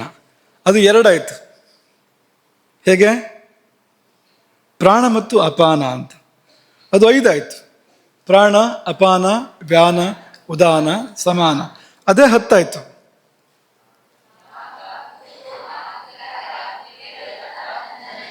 ಈ ಕೃಕರನಿಂದ ಪ್ರಾರಂಭ ಆಗತ್ತೆ. ಯಾವುದು? ಈ ಊಟದ ಪ್ರಕ್ರಿಯೆ ಇದೆಯಲ್ಲ, ಊಟದ ಪ್ರಕ್ರಿಯೆ ಪ್ರಾರಂಭ ಆಗೋದು ಎಲ್ಲಿಂದ? ಕೃಕರ ನಾಗನಿಂದ ಪ್ರಾರಂಭ ಆಗೋದು. ಗರುಡ ಪುರಾಣ 15ನೇ ಅಧ್ಯಾಯ. ಉದ್ಗಾರೇ ನಾಗ ಆಖ್ಯಾತಃ ಕೂರ್ಮ ಉನ್ಮೀಲನೆ ಸ್ಮೃತಃ ಕೃಕರ ಕ್ಷುತ್ಕರೋ ಜ್ಞೇಯ. ಹಸಿವಾಗತ್ತಲ್ಲ, ಈ ಹಸಿವು ಯಾವುದರಿಂದ ಉಂಟಾಗುವಂಥದ್ದು ಅಂದರೆ ಕೃಕರ ಎಂಬ ಪ್ರಾಣದಿಂದ ಹಸಿವು ಉಂಟಾಗೋದು. ಉಪಪ್ರಾಣ ಅಂತಲೂ ಹೇಳ್ತಾರೆ ಇದನ್ನು. ಕ್ಷುತ್ ತ್ರುಟು ಅಂದರೆ ಹಸಿವು ಮತ್ತು ಬಾಯಾರಿಕೆ ಎರಡೂ ಕೂಡ ಕೃಕರ ನಾಗದಿಂದ ಉಂಟಾಗುವಂಥದ್ದು. ಅಂದರೆ ಸಮಾನ ಇದನ್ನು ಆಹಾರವನ್ನು ಪಚನ ಮಾಡಿ ವ್ಯವಸ್ಥೆ ಮಾಡಿಕೊಡುತ್ತೆ ಎಲ್ಲ. ಆದರೆ ಹಸಿವು ಅನ್ನೋದು ಅದೊಂದು ಭಾವ ಅಲ್ವಾ, ಅದೊಂದು ಅನುಭೂತಿ ಹಸಿವು ಅಂತ ಅನ್ನೋದು. ಈಗ ಸಮಾನ ಒಳಗೆ ಎಲ್ಲ ಕೆಲಸ ಮಾಡುತ್ತೆ, ಆದರೆ ಅದು ನಮ್ಗೆ ಗೊತ್ತಾಗಬೇಕಲ್ಲ. ದೇಹಕ್ಕೆ ಆಹಾರ ಬೇಕು, ಆಹಾರ ಕೊಡು ಅಂತ ಹೇಳಬೇಕಲ್ಲ. ಆ ಸೂಚನೆ ಕೊಡೋ ಕೆಲಸವನ್ನು ಯಾರು ಮಾಡ್ತಾರೆ ಅಂತಂದರೆ ಕೃಕರ ಎಂಬ ನಾಗ ಹಸಿವನ್ನು ಏರ್ಪಡಿಸಿ ಕೊಡು ಊಟವನ್ನು ಈಗ ಎಂಬುದಾಗಿ ಒಂದು ಸೂಚನೆ ಕೊಡಿಸತ್ತೆ. ಅಲ್ಲಿಂದ ಪ್ರಾರಂಭ. ಈ ಪ್ರಾಣಗಳ ಪೈಕಿಯಲ್ಲಿ ಕೃಕರ ನಾಗ ಅಲ್ಲಿಂದ ಆರಂಭ ಆಗತ್ತೆ. ಅಲ್ಲಿಂದ ಮುಂದೆ ಅದರ ಮುಂದಿನ ಪಾತ್ರ ವಹಿಸ್ತಕ್ಕಂಥದ್ದು ಸ್ವತಃ ಪ್ರಾಣವೇ. ನಾವು ಊಟ ಮಾಡುವಾಗ ಏನು ಮಾಡ್ತೇವೆ ಹೇಳಿ ನೋಡೋಣ, ಹೇಳಿ. ತುತ್ತನ್ನು ಬಾಯೊಳಗೆ ಇಡ್ತೇವೆ, ಹೋದಲ್ವಾ? ಆಮೇಲೆ ಏನಾಗುತ್ತೆ? ಈ ತುತ್ತನ್ನು ಬಾಯಲ್ಲಿ ಇಡೋದು ಕೈಯಿಂದ ಮಾಡುವಂಥದ್ದು. ಅಲ್ಲಿಂದ ಮುಂದಕ್ಕೆ ಏನಾಗುತ್ತೆ? ಅದು ಜಗತ್ತಿಗೆ. ಆಮೇಲೆ ಏನಾಗುತ್ತೆ? ಇದೆಲ್ಲ ಪ್ರಾಣದ ಕೆಲಸ. ಇದೆಲ್ಲ ಪ್ರಾಣದ ಕೆಲಸ. ಪ್ರಾಣದ ಕೆಲಸಗಳ ಪಟ್ಟಿ ಕೊಡುವಾಗ ನಿಶ್ವಾಸ ಅನ್ನಪ್ರವೇಶ ಕೃತ್, ಅನ್ನಪ್ರವೇಶ ಕೃತ್ ಎಂಬುದಾಗಿ ಹೇಳಿದ್ದಾರೆ. ಹಾಗಾಗಿ ಅನ್ನಮಾದಾನ ಕರ್ಮಾತು ಪ್ರಾಣ ಕೋಷ್ಠಂ ಪ್ರಕರ್ಷತಿ. ಪ್ರಾಣವಾಯುವು ಅನ್ನವನ್ನು ಹೊಟ್ಟೆಗೆ ತಗೊಂಡು ಹೋಗುವಂಥದ್ದು, ಹೊಟ್ಟೆಗೆ ತಳ್ಳುವಂಥದ್ದು. ತಗೊಂಡು ಹೋಗುವಾಗಿಲ್ಲ ಹೊಟ್ಟೆಗೆ ಪ್ರಾಣ. ಯಾಕೆ ಹೇಳಿ? ಈ ವ್ಯತ್ಯಾಸ ಗಮನಿಸಿ. ಹೊಟ್ಟೆಗೆ ತಳ್ಳುತ್ತೆ ಪ್ರಾಣ ಯಾವುದನ್ನು? ಅನ್ನವನ್ನು. ತಗೊಂಡು ಹೋಗೋದಿಲ್ಲ. ಯಾಕೆ ಹೇಳಿ? ಅಲ್ಲ, ಅದ್ರ ವ್ಯಾಪ್ತಿ ಅಲ್ಲಿವರೆಗೆ ಇರುವಂಥದ್ದು ಅಂತ. ಉರಸ್ಸು ಇದೆಯಲ್ಲ, ಎದೆ ಇದೆಯಲ್ಲ, ನೆತ್ತಿಯಿಂದ ಎದೆಯವರೆಗೆ ಅದರ ವ್ಯಾಪ್ತಿ ಇರುವಂಥದ್ದು. ಅಲ್ಲಿಂದ ಮುಂದಕ್ಕೆ ಅದು ವ್ಯಾಪ್ತಿ ಇಲ್ಲ. ಯಾಕೆ ವ್ಯಾಪ್ತಿ ಇಲ್ಲ? ಮಡಿ ಸಾಕೋಗೋದಿಲ್ಲ ಅಂತ ಕೆಳಗೆ ಅಂತ. ಈ ಪ್ರಾಣ ಭಾರಿ ಮಡಿಯೋದು, ಮುಖ್ಯ ಪ್ರಾಣ ಅಲ್ವಾ, ವಿಪರೀತ ಮಡಿಯೋದು. ಹಾಗಾಗಿ ಅಲ್ಲಿವರೆಗೆ ಬರುತ್ತಂಥದ್ದು. ಎಲ್ಲಿವರೆಗೆ? ಎದೆವರೆಗೆ ಬರುತ್ತಂತೆ. ಎದೆಯಿಂದ ಮುಂದಕ್ಕೆ ಚೀಚಿ ನಾ ಬರೋದಿಲ್ಲ ಅಲ್ಲಿ ಅಂತ ತನ್ನ ಉಳಿದ ಸೇವಕರಿಗೆ ಅದನ್ನು ಬಿಡುತ್ತೆ ಅಂತ. ಹಾಗಾಗಿ ಅಲ್ಲಿವರೆಗೆ ಬಂದು ಕೋಷ್ಠಕ್ಕೆ ಅದನ್ನು ತಳ್ಳಿಬಿಡುತ್ತೆ ಪ್ರಾಣ ಅಂತ. ಹಾಗಾಗಿ ಅಲ್ಲಿಂದ ಅದು ಆರಂಭ ಆಗುವಂಥದ್ದು. ಯೋವಾಯು ವಕ್ತ್ರ ಸಂಚಾರಿ, ಮುಖದಲ್ಲಿ ಸಂಚಾರ ಮಾಡುವಂಥದ್ದು. ಯಾವ ವಾಯು ಅಂದರೆ ಪ್ರಾಣಮೇಯದು. ಸ ಪ್ರಾಣೋ ನಾಮ ದೇಹ ಧೃಕ್. ಈ ದೇಹವನ್ನು ಅದೇ ಧರಿಸಿದೆ. ಭೂತಾತ್ಮನನ್ನು, ಜೀವಾತ್ಮನನ್ನು ಅದೇ ನೋಡ್ಕೊಳ್ತಾ ಇದೆ. ಹಾಗಾಗಿ ಅಂಥ ಅತಿ ಮುಖ್ಯವಾಗಿರ್ತಕ್ಕಂಥ ಪ್ರಾಣ ಸಹ ಅನ್ನಂ ಪ್ರವೇಶಯತಿ ಅಂತಹ, ಸೋನ್ನಂ ಪ್ರವೇಶಯತ್ಯಂತಹ ಪ್ರಾಣಾಂಶ್ಚಾಪ್ಯವಲಂಬತೆ. ಉಳಿದ ಪ್ರಾಣಗಳನ್ನು ಕೂಡ ಅದು ನೋಡ್ಕೊಳ್ಳುತ್ತೆ, ಸಾಕತ್ತೆ. ಎಲ್ಲ ಪ್ರಾಣಿಗಳಿಗೆ ತಾಯಿ ಇದ್ದ ಹಾಗೆ ಈ ಪ್ರಾಣ ಎನ್ನುವಂಥದ್ದು. ಹಾಗಾಗಿ ಅದನ್ನು ಮಾಡುತ್ತೆ. ಇದು ಮುಖ್ಯವಾಗಿ ಸೋನ್ನಂ ಪ್ರವೇಶಯತ್ಯಂತಹ ಅನ್ನವನ್ನು ಒಳಗಡೆ ಪ್ರವೇಶ ಮಾಡುವಂತೆ ಮಾಡುತ್ತೆ. ಹಾಗೆ ಅಷ್ಟಾಂಗ ಹೃದಯದಲ್ಲೂ ಕೂಡ ಪ್ರಾಣೋತ್ರ ಮೂರ್ಧಗಃ ಉರಃ ಕಂಠಚರಃ ಬುದ್ಧಿ ಹೃದಯೇಂದ್ರಿಯ ಚಿತ್ತಧೃಕ್ ಷ್ಠೀವನ ಕ್ಷವಥೋದ್ಗಾರ ನಿಶ್ವಾಸ ಅನ್ನಪ್ರವೇಶ ಕೃತ್. ನಮಗೆ ಬೇಕಾಗಿರೋದು ಕೊನೆಯ ಶಬ್ದ ಅನ್ನಪ್ರವೇಶ ಕೃತ್. ಹಾಗಾಗಿ ಪ್ರಾಣವಾಯುವಿನ ಕಾರ್ಯ ಅನ್ನದ ಕೋಷ್ಠ ಪ್ರವೇಶ, ಅದು ಅದನ್ನು ನಡೆಸಿಕೊಡ್ತಾ ಇದೆ. ಅದು ಅನ್ನವನ್ನು ಕೋಷ್ಟಕ್ಕೆ ತಳ್ಳೋದು ಮಾತ್ರ ಅಲ್ಲ, ಸ್ವಲ್ಪ ಕೆಲಸ ಪ್ರಾರಂಭ ಮಾಡಿಕೊಡುತ್ತೆ. ಅದು ಜೀರ್ಣಕ್ರಿಯೆ ಎಲ್ಲಿ ಪ್ರಾರಂಭ ಆಗತ್ತೆ ಯೋಚನೆ ಮಾಡಿ ಸ್ವಲ್ಪ. ಇಲ್ಲೇ ಪ್ರಾರಂಭ ಆಗತ್ತೆ, ಬಾಯಲ್ಲೇ ಪ್ರಾರಂಭ ಆಗತ್ತೆ. ಅಗಿಯೋದಲ್ಲಿ ಅದು ಜೀರ್ಣಕ್ರಿಯೆ ಭಾಗವೇ. ಒಳಗೆ ಹೋದ್ಮೇಲೂ ಕೂಡ ನಡೆಯುತ್ತೆ. ಅಗಿಯೋದು ಅನ್ನೋದು ಇಲ್ಲಿ ಮುಗ್ದೋಗೋದಿಲ್ಲ, ಅಲ್ಲಿ ಹೋಗಿ ಕೂಡ ಅದನ್ನು ಪುಡಿ ಮಾಡೋ ಕೆಲಸವನ್ನು ಒಳಗಿರೋ ಶಕ್ತಿಗಳು ಮಾಡ್ತವೆ ಅದನ್ನು. ಹಾಗಾಗಿ ಅದರ ಪೂರಕವಾಗಿ ಇಲ್ಲೂ ನಡೀತಾ ಇರುವಂಥದ್ದು. ಹಾಗಾಗಿ ಒಂದು 3 ಕೆಲಸ ನಾನು ಹೇಳುವಂಥದ್ದು. ಒಂದು ಅಗದು ಪುಡಿ ಮಾಡುವಂಥದ್ದು ಅಲ್ವಾ, ಹಲ್ಲುಗಳು ಮಾಡ್ತವೆ ಅದನ್ನು. ಆ ಕ್ರಿಯೆ ಇದೆಯಲ್ಲ ಅಗಿಯುವುದು ಅನ್ನೋದು, ಕ್ರಿಯೆಗೆಲ್ಲ ಪ್ರಾಣಶಕ್ತಿಗಳ ಮೂಲಕವೇ ನಡಿಬೇಕು. ಯಾವುದೇ ಕ್ರಿಯೆ ಪ್ರಾಣಶಕ್ತಿಯನ್ನು ಬಿಟ್ಟು ನಡೆಯೋ ಹಾಗಿಲ್ಲ. ಎಲ್ಲ ಕ್ರಿಯೆಯೂ ಪ್ರಾಣ ಮೂಲವೇ. ಆಗ ಅಗಿಯುವಿಕೆ ಅನ್ನೋದು ಅದು ಪ್ರಾಣವೇ ಮಾಡಿಸುವಂಥದ್ದು ಅಂತ, ಪ್ರಾಣಶಕ್ತಿಯೇ ಮಾಡಿಸುವಂಥದ್ದು. ಒಂದಾಯ್ತಾ? ಇನ್ನೊಂದು ಇಲ್ಲಿ ಏನಾಗುತ್ತೆ ಬಾಯಲ್ಲಿ ಹೇಳಿ. ಮತ್ತೊಂದು ಊಟ ಮಾಡುವಾಗ ಬಾಯಿ ಹಾಕಿದ ತಕ್ಷಣ ಏನಾಗುತ್ತೆ? ಏನು ಊಟ ಮಾಡ್ತೀರಿ ನೀವು? ಬಾಯಿ ಹಾಕಿದ ಕೂಡಲೇ ಏನಾಗುತ್ತೆ? ರುಚಿ ಗೊತ್ತಾಗುತ್ತೆ. ಅದನ್ನೇ ಹೇಳಿದನ್ನ ಅಂತ, ರಸಗ್ರಹಣ ಅಂತ ಅದಾಗಬೇಕು ಅಂತ. ಅದು ಮಧುರವೋ ಅಥವಾ ಕಟುವೋ ಅಥವಾ ಕಷಾಯವೋ ಆ ರಸ ಮಿಶ್ರವೋ ರಸ ಗೊತ್ತಾಗಬೇಕಲ್ವಾ. ರಸ ಯಾಕೆ ಗೊತ್ತಾಗಬೇಕು ಹೇಳಿ?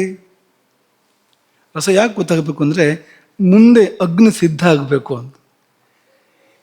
ಈಗ ಯಾವ ಬಗೆದು ಬರ್ತಾ ಇದೆ ಅನ್ನೋದಕ್ಕೆ ಸೂಚನೆ ಮುಂದಕ್ಕೆ ಹೋಗುವಂಥದ್ದು. ಅದಕ್ಕೆ ತಕ್ಕಂತೆ ಅಗ್ನಿ ಸಿದ್ಧ ಆಗತ್ತೆ. ಹಾಗಾಗಿ ಪ್ರಾಣ ಅಲ್ಲಿಂದ ತನ್ನ ಕೆಲಸ ಪ್ರಾರಂಭ ಮಾಡುತ್ತೆ. ಮುಂದಿನ ಅಗ್ನಿಗಳಿಗೆ ಸೂಚನೆ ಕಳಿಸ್ಕೊಡುತ್ತೆ. ಅದು ಇಂಥದ್ದು ಬರ್ತಾ ಇದೆ, ಸಿದ್ಧ ಆಗಿ ಅಂತ. ಭೋಜನ ಅನ್ನೋದು ಪೂರ್ತಿ ರಸಮಯ. ಅದು ರಸೋ ವಯಸ್ಸಹ ಅಲ್ಲಿಗೆ ಹೋಗ್ಬೇಕಲ್ವಾ, ಅಲ್ಲಿಗೆ ತಲುಪಬೇಕಲ್ವಾ, ಪೂರ್ತಿ ರಸಮಯ. ಆಧುನಿಕ ವಿಜ್ಞಾನದಲ್ಲಿ ಈ ರಸಗಳ ಪರಿಜ್ಞಾನ, ಅದರ ಬಗ್ಗೆ ವಿಶ್ಲೇಷಣೆ ತುಂಬ ಕಡಿಮೆ ಇದೆ.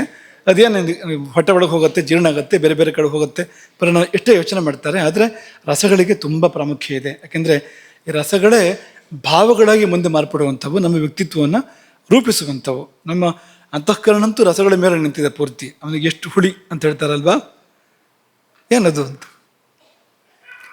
ಸಂತೋಷ ಆದ ಕೂಡಲೇ ಸಿಹಿ ತಿಂತೇವೆ, ಯಾಕೆ? ಆ ರಸಗಳಿಗೂ ಅದಕ್ಕೂ ಇರೋ ಬಾಂಧವ್ಯ ಅದು. ಬೇರೆ ಏನು ಇಲ್ಲ. ಭಾಳ ಕಹಿ ಆಯಿತು ಅವನ ಮಾತು ಅಂತ ಹೇಳ್ತೇವೆ. ಏನದು? ಏನು ಬೇವ ಅದು ಕಹಿ ಆಗೋದಕ್ಕೆ ಮಾತು?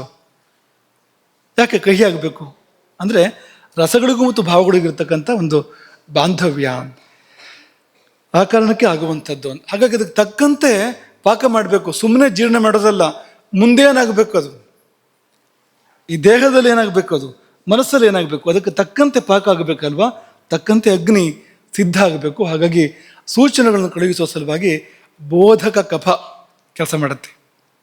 ಅದನ್ನು ಕಫ ತಾನೇ ಇರೋದಿಲ್ಲ, ಏನಿದೆ ಒಳಗಡೆಗೆ ಲಾಲಾರಸ ಅಂತ ಏನು ಹೇಳ್ತೀವಿ, ಕಫಧಾತುವಿನದೇ ಒಂದು ರೂಪ, ಅದು ಬೇರೆ ಏನೂ ಅಲ್ಲ. ಅದು ಬೋಧಕ ಕಫ ಅಂದರೆ ಏನಂದರೆ ಬೋಧವನ್ನು ಕೊಡುತ್ತೆ. ಇದು ಸಿಹಿಯೋ ಹುಳಿಯೋ ಉಪ್ಪೋ ಖಾರವೋ ಅನ್ನೋ ಬೋಧವನ್ನು ಅದು ಕೊಡುತ್ತೆ. ಅದರಿಂದಾಗಿ ಮುಂದಿನ ಸಿದ್ಧತೆಗಳಾಗುತ್ತೆ. ಅದು ಇನ್ನೊಂದು ಭಾಗ. ಅದು ಮತ್ತೊಂದು ಭಾಗ ಲಾಲಾರಸ ಮಿಶ್ರ ಆಗುವಂಥದ್ದು ಆಹಾರದಲ್ಲಿ. ಅದನ್ನು ಕ್ಲೇದನ ಅಂತ ಕರೀತಾರೆ. ಕ್ಲೇದನ ಕಫ ಅಂತಲೇ ಮುಂದಕ್ಕೂ ಅದ್ರ ಪಾತ್ರ ಇದೆ. ಆಮಾಶಯಕ್ಕೆ ಹೋದಂತರೂ ಕೂಡ ಪಾತ್ರ ಇದೆ ಅದರದ್ದು. ಈ ಕ್ಲೇದನ ಅಂದರೆ ನೆನೆಸುವಂಥದ್ದು. ಜೀರ್ಣಕ್ರಿಯೆಯಲ್ಲಿ ಇದು ಕೂಡ ತುಂಬ ಮುಖ್ಯವಾಗಿರುವಂಥದ್ದು. ನಾವು ಅಡುಗೆ ಮಾಡುವಾಗಲೂ ಕೂಡ ನೆನೆಸ್ತೀವಿ, ಬೇಯಿಸ್ತೀವಿ, ರುಬ್ಬುತ್ತೀವಿ, ಎಲ್ಲ ಮಾಡ್ತೀವಲ್ವ, ಅದೆಲ್ಲ ಪ್ರಕ್ರಿಯೆಗಳು ಇಲ್ಲೂ ಆಗುತ್ತೆ. ಈ ಹಲ್ಲು, ಈ ಬಾಯಿ, ನಾಲಿಗೆ, ಹೊಟ್ಟೆ ಒಳಗೆ ನೀವು ಅಡುಗೆ ಮನೇಲಿ ಏನು ಮಾಡ್ತೀರೋ ಅದೆಲ್ಲ ಕಾರ್ಯಕ್ರಮ ಇದೆ. ಹಾಗಾಗಿ ಆ ನೆನೆಸುವಿಕೆ ಇದೆಯಲ್ಲ, ಜೀರ್ಣಕ್ರಿಯೆ ತುಂಬ ಮುಖ್ಯವಾಗಿರ್ತಕ್ಕಂಥ ಒಂದು ಭಾಗ. ಅದನ್ನು ಕೂಡ ಆ ಕಫ ಮಾಡುತ್ತೆ, ಮಾಧುರ್ಯವನ್ನು ಕೊಡುತ್ತೆ. ಆಧುನಿಕ ವಿಜ್ಞಾನ ಕೂಡ ಒಪ್ಪತ್ತೆ ಅದನ್ನು. ಮಾಧುರ್ಯ ಅಲ್ಲಿ ಏರ್ಪಡುತ್ತೆ. ನೀವೇನೇ ತಿನ್ನಿ, ಮಾಧುರ್ಯ ಅನ್ನೋದು ಕೊನೆಗೆ ಏರ್ಪಡುತ್ತೆ ಅಲ್ಲಿ. ಹಾಗೆ ಒಳ್ಳೆ ಊಟ ಅಂದರೆ ಯಾವ ರಸ ಆದರೂ ಕೂಡ ಮಧುರ ಭೋಜನವೇ ಒಂದು ಅರ್ಥಲ್ಲದು ಅಂತ. ಹಾಗಾಗುತ್ತೆ ಅಂತ ಆಧುನಿಕ ವಿಜ್ಞಾನ ಕೂಡ ಹೇಳುತ್ತೆ. ಇಷ್ಟೆಲ್ಲ ಕಾರ್ಯವನ್ನು ಪ್ರಾಣ ಮಾಡುತ್ತೆ.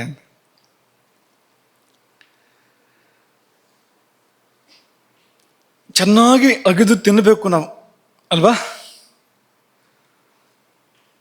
ಗುಳುಮನ್ನು ನುಂಗ್ಬಿಡ್ಬಾರ್ದು. ಯಾಕೆಂದರೆ ಒಳಗೆ ಕೆಲಸ ಜಾಸ್ತಿ ಆಗುತ್ತೆ, ಅಗ್ನಿಯ ಮೇಲೆ ಒತ್ತಡ ಬೀಳುತ್ತೆ ಒಳಗಡೆಗೆ. ನೀವು ಈ ಕೆಲಸನ ಅಲ್ಲಿಗೆ ಕೊಟ್ಬಿಟ್ರೆ ಅಗ್ನಿಗೆ ಭಾರ ಆಗತ್ತೆ. ಆದಷ್ಟು ಅಗ್ನಿಗೆ ಹಗುರ ಮಾಡಿಕೊಡ್ಬೇಕು. ಅಡುಗೆ ಮಾಡೋ ಪದ್ಧತಿ ಬಂದಿದ್ದೇ ಆ ಕಾರಣಕ್ಕೋಸ್ಕರವಾಗಿ, ಅಗ್ನಿಗೆ ಸಹಾಯ ಮಾಡಬೇಕು ಅಂತ. ಆ ಕಾರಣಕ್ಕೋಸ್ಕರವೇ ಅಡುಗೆ ಮಾಡೋ ಪದ್ಧತಿ ಬಂದಿದ್ದು. ಪ್ರಾಣಿಗಳು ಹಾಗೆ ತಿಂತವೆ, ಆದರೆ ಮನುಷ್ಯ ಅಡುಗೆ ಮಾಡ್ತಾನೆ. ಹಿನ್ನೆಲೆ ಇರುವಂಥದ್ದು ಇದು ಅಂತ. ಅಲ್ಲಿಂದಲೇ ಪಾಕ ಪ್ರಕ್ರಿಯೆ ಆರಂಭ ಆಗತ್ತೆ. 50 ಪಾಕಗಳು ಬರ್ತವೆ ಒಟ್ಟು. ಅಡುಗೆ ಮನೆಯಿಂದ ಶುರು ಮಾಡಿದರೆ ಒಟ್ಟು 50 ಬರುತ್ತೆ. ಹಾಗೆ ಹೇಳಿ, ಅಡುಗೆ ಮನೆಯಲ್ಲಿ 1ನೇದು, ಬಾಯಿಯಲ್ಲಿ 2ನೇದು, ಆಮೇಲೆ ಜಠರಾಗ್ನಿ ಇದೆಯಲ್ಲ ಅದು ಮಾಡುವಂಥದ್ದು 3ನೇದು, ಜೊತೆಗೆ 5 ಭೂತಾಗ್ನಿಗಳು ಕೆಲಸ ಮಾಡ್ತೇವೆ ಅಲ್ಲಿ, ಅವು ಜೀರ್ಣ ಮಾಡ್ತೇವೆ. 5 1 6 ಅಲ್ಲೇ ಆಗತ್ತೆ. ಎಲ್ಲಿ? ಜಠರದಲ್ಲಿ, ಜಠರಾಗ್ನಿಯ ಪರಿಸರದಲ್ಲಿ ಆಗುತ್ತೆ ಅದು. 6 ಆಯ್ತಾ? ಧಾತುಗಳಲ್ಲಿ ಆಗ್ತಾ ಹೋಗುತ್ತೆ. ಈ ರಸಧಾತುವಿನಲ್ಲಿ ಧಾತ್ವಗ್ನಿ ಪಾಕ ಮಾಡುತ್ತೆ, ಅದು 1. ಭೂತಾಗ್ನಿಗಳು 5 ಪಾಕ ಮಾಡುತ್ತೆ ಇಲ್ಲಿ ಪುನಃ ಅಲ್ಲಿ 6. ಒಂದೊಂದು ಧಾತುವಲ್ಲಿ ಏರ್ಪಡ್ತಾ ಹೋಗುತ್ತೆ ಇದು ಶುಕ್ರ ಧಾತುವಿನವರೆಗೆ. ಒಟ್ಟು ಎಷ್ಟು ಧಾತುಗಳಿದೆ? ಒಂದೊಂದು ಧಾತುವಿನಲ್ಲಿ 6 ಪಾಕಗಳು ಅಂದ್ರೆ ಎಷ್ಟಾಯ್ತು?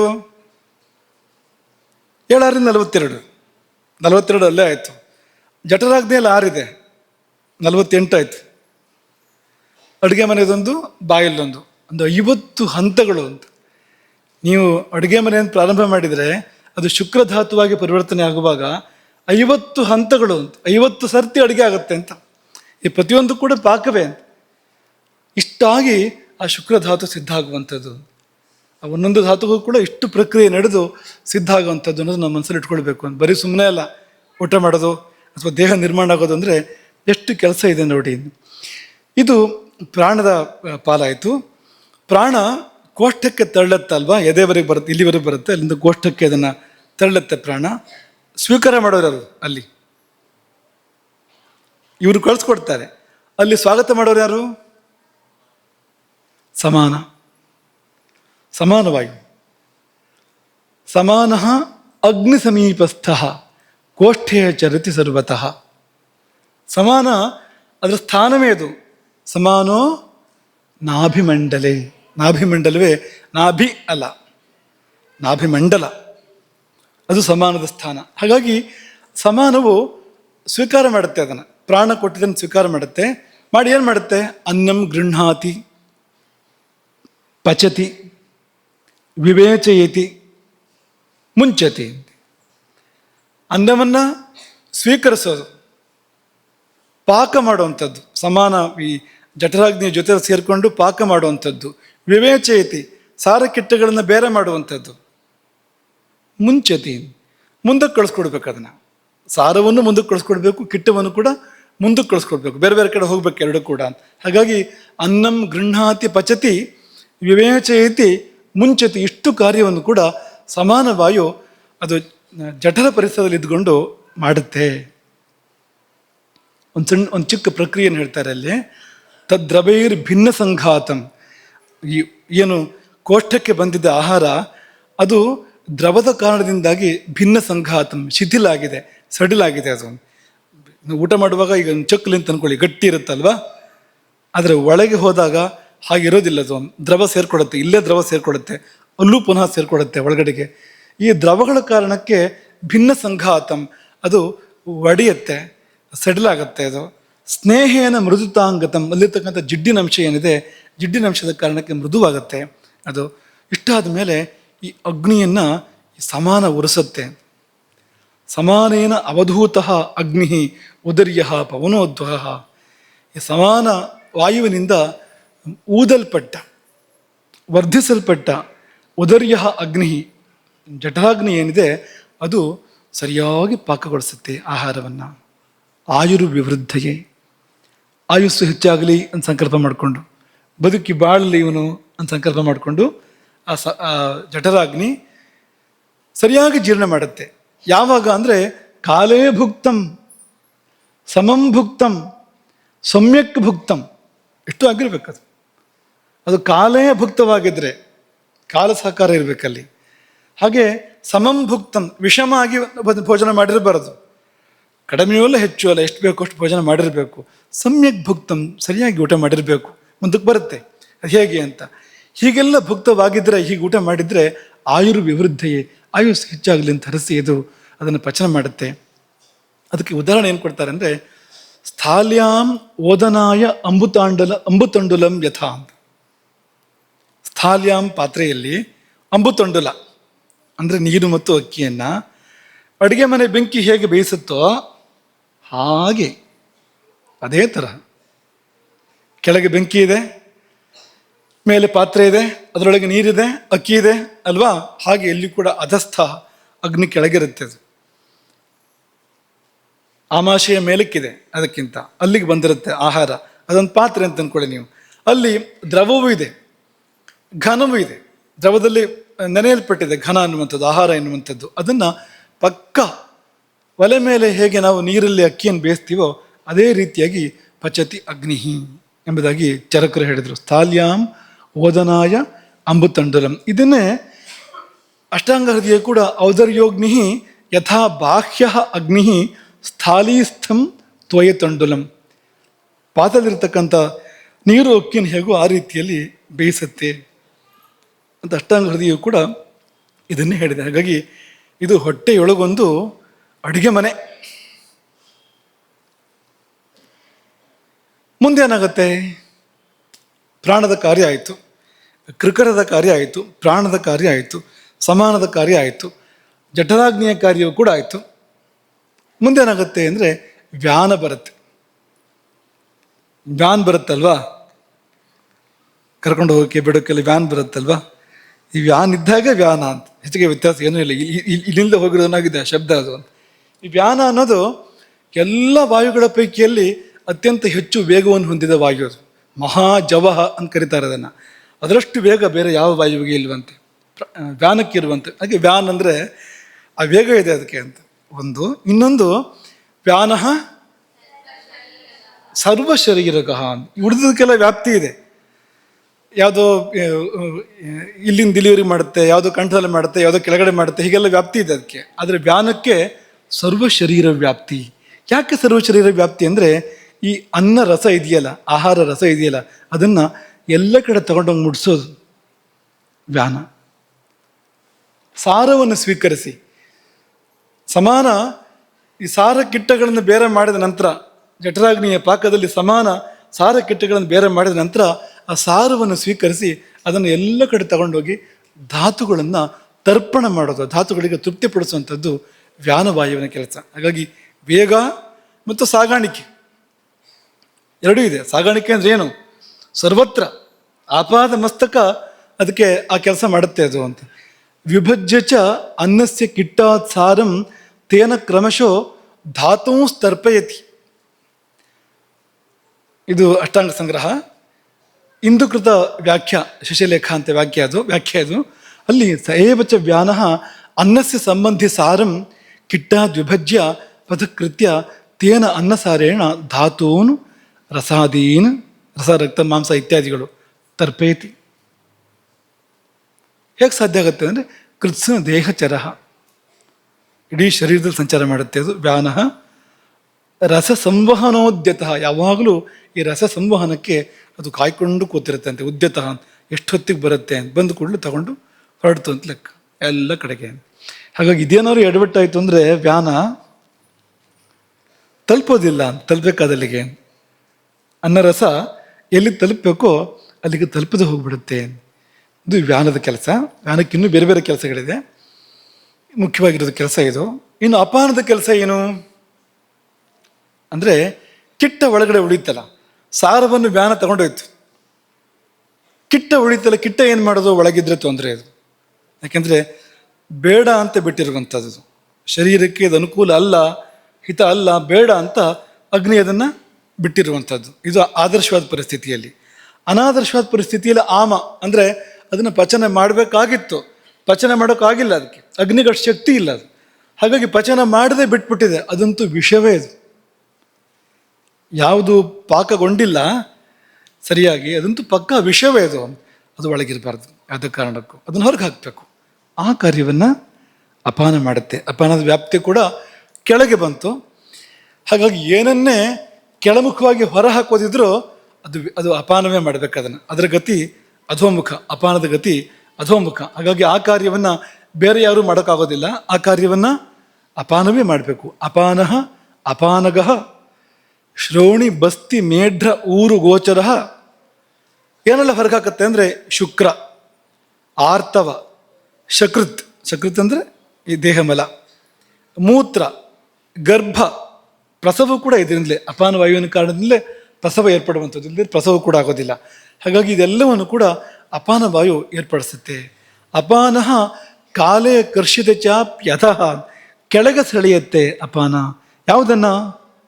ಅದು ಕಿಟ್ಟವನ್ನು. ನೋಡಿ ಎಷ್ಟು ಚೆನ್ನಾಗಿದೆ ವ್ಯವಸ್ಥೆ. ಈಗ ಸಾರವನ್ನು ಸೆಳೆಯೋದಿಲ್ಲ ಅಪಾನ ಹೋಗಿ ಅಂತ. ಹಾಗೆ ಮಾಡಿದ್ರೆ ಏನಾಗ್ತಿತ್ತು ಆಲೋಚನೆ ಮಾಡಿ. ಈ ವ್ಯಾನ ಏನಾದರೂ ವಿಳಾಸ ತಪ್ಪಿ ಕಿಟ್ಟವನ್ನು ತಗೊಂಡು ಎಲ್ಲ ಕಡೆ ಹಂಚಿದ್ರೆ ಏನಾಗ್ತಿತ್ತು ಶರೀರದಲ್ಲಿ? ಆಲೋಚನೆ ಮಾಡಿ. ಹಾಗೆ ಅಪಾನ ಗೊಂದಲ ಆಗಿ ಏನೋ ಸ್ವಲ್ಪ ಹೆಚ್ಚು ಕಡಿಮೆ ಆಗಿ ರಾತ್ರಿ ನಿದ್ದೆ ಸರಿಯಾಗಿಲ್ಲ ಅಂತ ಕಾಣುತ್ತೆ. ಏನೋ ಸ್ವಲ್ಪ ಹೆಚ್ಚು ಕಡಿಮೆ ಆಗಿ ಅದು ಕಿಟ್ಟದ ಬದಲು ಸಾರ ತಗೊಂಡು ಹೊರಗೆ ಹಾಕಿದ್ರೆ ಏನಾಗ್ತಿತ್ತು? ಒಂದು ಸಾರಿಯೂ ತಪ್ಪು ಮಾಡೋದಿಲ್ಲ ಇವು ಅಂತ. ಏನೊಂದು ಎಡವಟ್ಟಿಲ್ಲ ಇಲ್ಲಿ ಅಂತ, ಒಂದು ಚೂರು ವ್ಯತ್ಯಾಸ ಇಲ್ಲ. ತಮ್ಮ ಕೆಲಸವನ್ನು ಸರಿಯಾಗಿ ಮಾಡ್ತಾ ಬರ್ತಾ ಇರೋದ್ರಿಂದಲೇ ನಾವು ಬದುಕಿದ್ದೇವೆ, ಇಷ್ಟರ ಮಟ್ಟಿಗಿದ್ದೇವೆ. ನಾವು ಸ್ವಲ್ಪ ವ್ಯತ್ಯಾಸ ಆಗುತ್ತೆ, ಅದಕ್ಕೆ ನಾವು ಒದ್ದಾಡೋಗ್ತೇವೆ.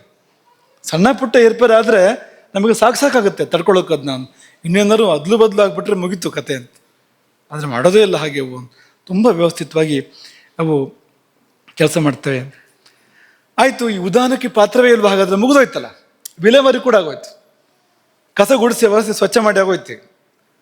ಅಡುಗೆ ಮುಗಿದಿದ್ದು ಮಾತ್ರ ಅಲ್ಲ, ಅಡುಗೆ ತಗೊಂಡೋಗಿ ಕೊಡಬೇಕಾದ್ರಲ್ಲಿ ಕೊಟ್ಟಾಯಿತು, ಸ್ವಚ್ಛ ಮಾಡಿ ಮುಗಿದೋಯ್ತು. ಮತ್ತು ಉದಾಹರಣಕ್ಕೆ ಏನು ಕೆಲಸ ಅಂದರೆ, ಉದಾಹರಣ ಫಲ ಕೊಡುತ್ತೆ. ಊರ್ಜಾ, ಬಲವರ್ಣ ಇದನ್ನೆಲ್ಲ ಕೊಡುತ್ತೆ ಅದು ಅಂತ.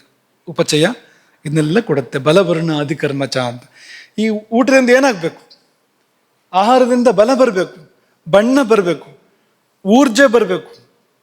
ಇದೆಲ್ಲವನ್ನು ಕೂಡ ಕೊಡುವಂಥದ್ದು ಉದಾಹರಣ. ಕೊನೆಯ ಕೆಲಸವನ್ನು ಅದು ಮಾಡುತ್ತೆ. ಮುಖ್ಯವಾದ ಕೆಲಸ, ಕೊನೆಯ ಕೆಲಸವನ್ನು ಅದು ಮಾಡುತ್ತೆ. ಹೀಗೆ 5 ಪ್ರಾಣಗಳು ಕೆಲಸ ಮಾಡ್ತವೆ. ಉದಾಹರಣಕ್ಕೆ ಇನ್ನೂ ವ್ಯಾಪ್ತಿಯನ್ನು ಹೇಳ್ಬೋದು. ಅದನ್ನ ಹೇಳಬೇಕು ಅಂದರೆ ಇಲ್ಲಿ ಬೇರೆ ಕಡೆಯಿಂದ ಶುರು ಮಾಡಬೇಕಾಗತ್ತೆ. ನಮಗೆ ನಮ್ಮ ಉಪಾಧ್ಯಾಯರು ಹೇಳ್ತಾಯಿದ್ರು, ಶಂಕರನಾರಾಯಣ ಜಯಸರು ಹೇಳ್ತಾಯಿದ್ರು ನಮಗೆ. ಅದೇನೆಂದರೆ, ಮಹಾಪ್ರಾಣವನ್ನು ಮಹಾಪ್ರಾಣವಾಗಿ ಉಚ್ಚಾರ ಮಾಡಿ ಅದರಿಂದ ಅಗ್ನಿ ವೃದ್ಧಿ ಆಗತ್ತೆ. ಮಹಾಪ್ರಾಣವನ್ನು ಮಹಾಪ್ರಾಣವಾಗಿ ಉಚ್ಚಾರ ಮಾಡಿ, ಫ ಛ ಠ ಹಾಗೆ ಉಚ್ಚಾರ ಮಾಡಿ. ಇದನ್ನು ಮಾಡಿದರೆ ಏನಾಗುತ್ತೆ ಅಂದರೆ ಅಗ್ನಿ ವೃದ್ಧಿ ಆಗತ್ತೆ ಅಂದಾಗ, ಇದು ಹೇಗೆ ಅಗ್ನಿ ವೃದ್ಧಿ ಆಗೋದು? ಬಾಯಲ್ಲಿ ನಾವು ಛ ಠ ಥ ಅಂತ ಹೇಳಿದರೆ ಹೊಟ್ಟೆಯಲ್ಲಿ ಅಗ್ನಿ ವೃದ್ಧಿ ಆಗೋದು ಹೇಗೆ ಅಂತ ಯೋಚನೆ ಮಾಡುವಂಥ ಸಂದರ್ಭ ಅದು. ಆದರೆ ಆಗತ್ತೆ. ನೀವು ಹೇಳಿ ನೋಡಿ. ನೀವು ಠ ಅನ್ನುವಾಗ ಒತ್ತಡ ಎಲ್ಲಿ ಬೀಳುತ್ತೆ ನೋಡಿ, ಛ ಎನ್ನುವಾಗ ಒತ್ತಡ ಎಲ್ಲಿ ಬೀಳುತ್ತೆ ನೋಡಿ. ಸರಿಯಾಗಿ ಗಮನಿಸಿ. ಈ ಮಹಾಪ್ರಾಣ ಅಕ್ಷರಗಳನ್ನು ಹೊಟ್ಟೆ ಮತ್ತು ಎದೆಯ ಸ್ನಾಯುಗಳನ್ನು ಸಂಕೋಚ ಮಾಡದೆ ಹೇಳೋಕ್ಕಾಗೋದಿಲ್ವ ಅಂತ. ಉಸಿರನ್ನು ಬಲವಾಗಿ ನೂಕು ಹೇಳಬೇಕು. ಮಹಾಪ್ರಾಣ ಅಂತ ಯಾಕೆ ಕರೀತಾರೆ ಅಂದರೆ, ಉಸಿರನ್ನು ಬಲವಾಗಿ ನೂಕಬೇಕಾಗತ್ತೆ. ಮಾತ್ರ ಅಲ್ಲ, ಇಲ್ಲಿ ಸ್ನಾಯುಗಳ ಸಂಕೋಚ ಏರ್ಪಡುತ್ತೆ. ಮುಖ್ಯವಾಗಿ ನಾಭಿಯ ಪರಿಸರದಲ್ಲಿ ಸ್ನಾಯುಗಳ ಸಂಕೋಚ ಏರ್ಪಡುತ್ತೆ. ಆ ಸ್ನಾಯುಗಳ ಸಂಕೋಚ ಏರ್ಪಡ್ತಿದ್ದಾಗೇ ಅದು ಮಣಿಪುರ ಚಕ್ರಕ್ಕೊಂದು ಉತ್ತೇಜನ, ಅದು ಅಗ್ನಿಗೊಂದು ಉತ್ತೇಜನ. ಅಗ್ನಿಯನ್ನು ಒತ್ತುತ್ತಾ ಇದ್ದರೆ ಹೇಳುತ್ತೆ ಅದು. ಈ ಒಲೆ ಬೆಳಗಿನ ಬೆಂಕಿ ಆದರೂ ಕೂಡ ನಮಗೆ ಕೆದರುತ್ತಾ ಇದ್ದರೆ ಅದು ಹೇಳುತ್ತೆ ನೋಡಿ ಮೇಲಕ್ಕೆ. ಹಾಗೆ ಈ ಈ ಸಮಾನ ಇದೆಯಲ್ಲ, ಸಮಾನ ಕೆಲಸ ಮಾಡಬೇಕಾಗತ್ತೆ. ಅಲ್ಲಿ ಈ ಜಠರಾಗ್ನಿಯನ್ನು ಅದು ಆ ಸಂಕೋಚ ವಿಕಾಸಗಳ ಮೂಲಕವಾಗಿ ಈ ಕಪಾಲಭಾತಿ, ಭಸ್ತ್ರಿಕಾ ಅಂಥ ಪ್ರಾಣಾಯಾಮದ ಪರಿಣಾಮವನ್ನು ಕೊಟ್ಟುಕೊಂಡು, ಪ್ರಾಣಾಯಾಮಗಳಿದೆ, ಕಪಾಲಭಾತಿ ಆಗಲಿ ಭಸ್ತ್ರಿಕಾ ಆಗಲಿ, ಇಲ್ಲಿ ಒತ್ತಡ ಕೊಡ್ತಕ್ಕಂಥ ಪ್ರಾಣಾಯಾಮಗಳಿದ್ದಾವೆ. ಆ ರೀತಿ ಕೆಲಸ ಮಾಡಿ ಹೊಟ್ಟೆಯ ಸ್ನಾಯುಗಳಿಗೆ ವ್ಯಾಯಾಮ ನೀಡಿ ಜೀರ್ಣಾಂಗಗಳ ರಕ್ತ ಪರಿಚಲನೆಯನ್ನು ಚುರುಕುಗೊಳಿಸೋದು, ಅದನ್ನು ಕೂಡ ಮಾಡುತ್ತೆ. ಅದು ರಕ್ತ ಪರಿಚಲನೆ ಜಾಸ್ತಿ ಆಗುತ್ತೆ ಆ ಪರಿಸರದಲ್ಲಿ, ಅದು ಕೂಡ ಆಗುತ್ತೆ. ಅದು ಪ್ರತ್ಯಕ್ಷವಾಗಿ. ಅಪ್ರತ್ಯಕ್ಷವಾಗಿ ಈ ಅಗ್ನಿಗೊಂದು ಚೋದನೆಯನ್ನು ಕೊಡ್ತಾ ಇರುತ್ತೆ ಅದು. ಹಾಗಾಗಿ ಠಾವನ್ನು ಠ ಅಂತಲೇ ಹೇಳಬೇಕು, ಶ್ರೇಷ್ಠ ಅಂತ ಹೇಳಬಾರದು, ಶ್ರೇಷ್ಠ ಅಂತಲೇ ಹೇಳಬೇಕು. ಕಫ ಕಫ ಅಂತ ಹೇಳಬಾರದು, ಕಫ. ಮತ್ತು ಪಿತ್ತ ಅಂತ ಹೇಳಬೇಡಿ, ಹಾಗೆ ಹೇಳ್ತಾರೆ ಕೆಲವರು ಪಿತ್ತ ಅಂತ, ಪಿತ್ತ ಅಷ್ಟೇ. ಅದು ಅನಗತ್ಯವಾಗಿ ಅಗ್ನಿ ಜಾಗೃತಿ ಮಾಡಬಾರದು. ಇಲ್ಲಿ ಅಗತ್ಯ ಇದೆ ಅಲ್ಲೇ ಮಾಡಿದರೆ ಸಾಕು. ಮಹಾಪ್ರಾಣಗಳು ಯಾವ್ಯಾವೆಲ್ಲ ಹೇಳ್ತೀರಾ? ಬೇಗ ಹೇಳಿ.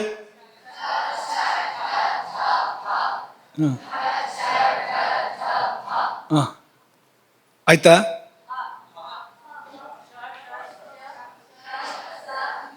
ಹಾಂ 4 ಇದೆ.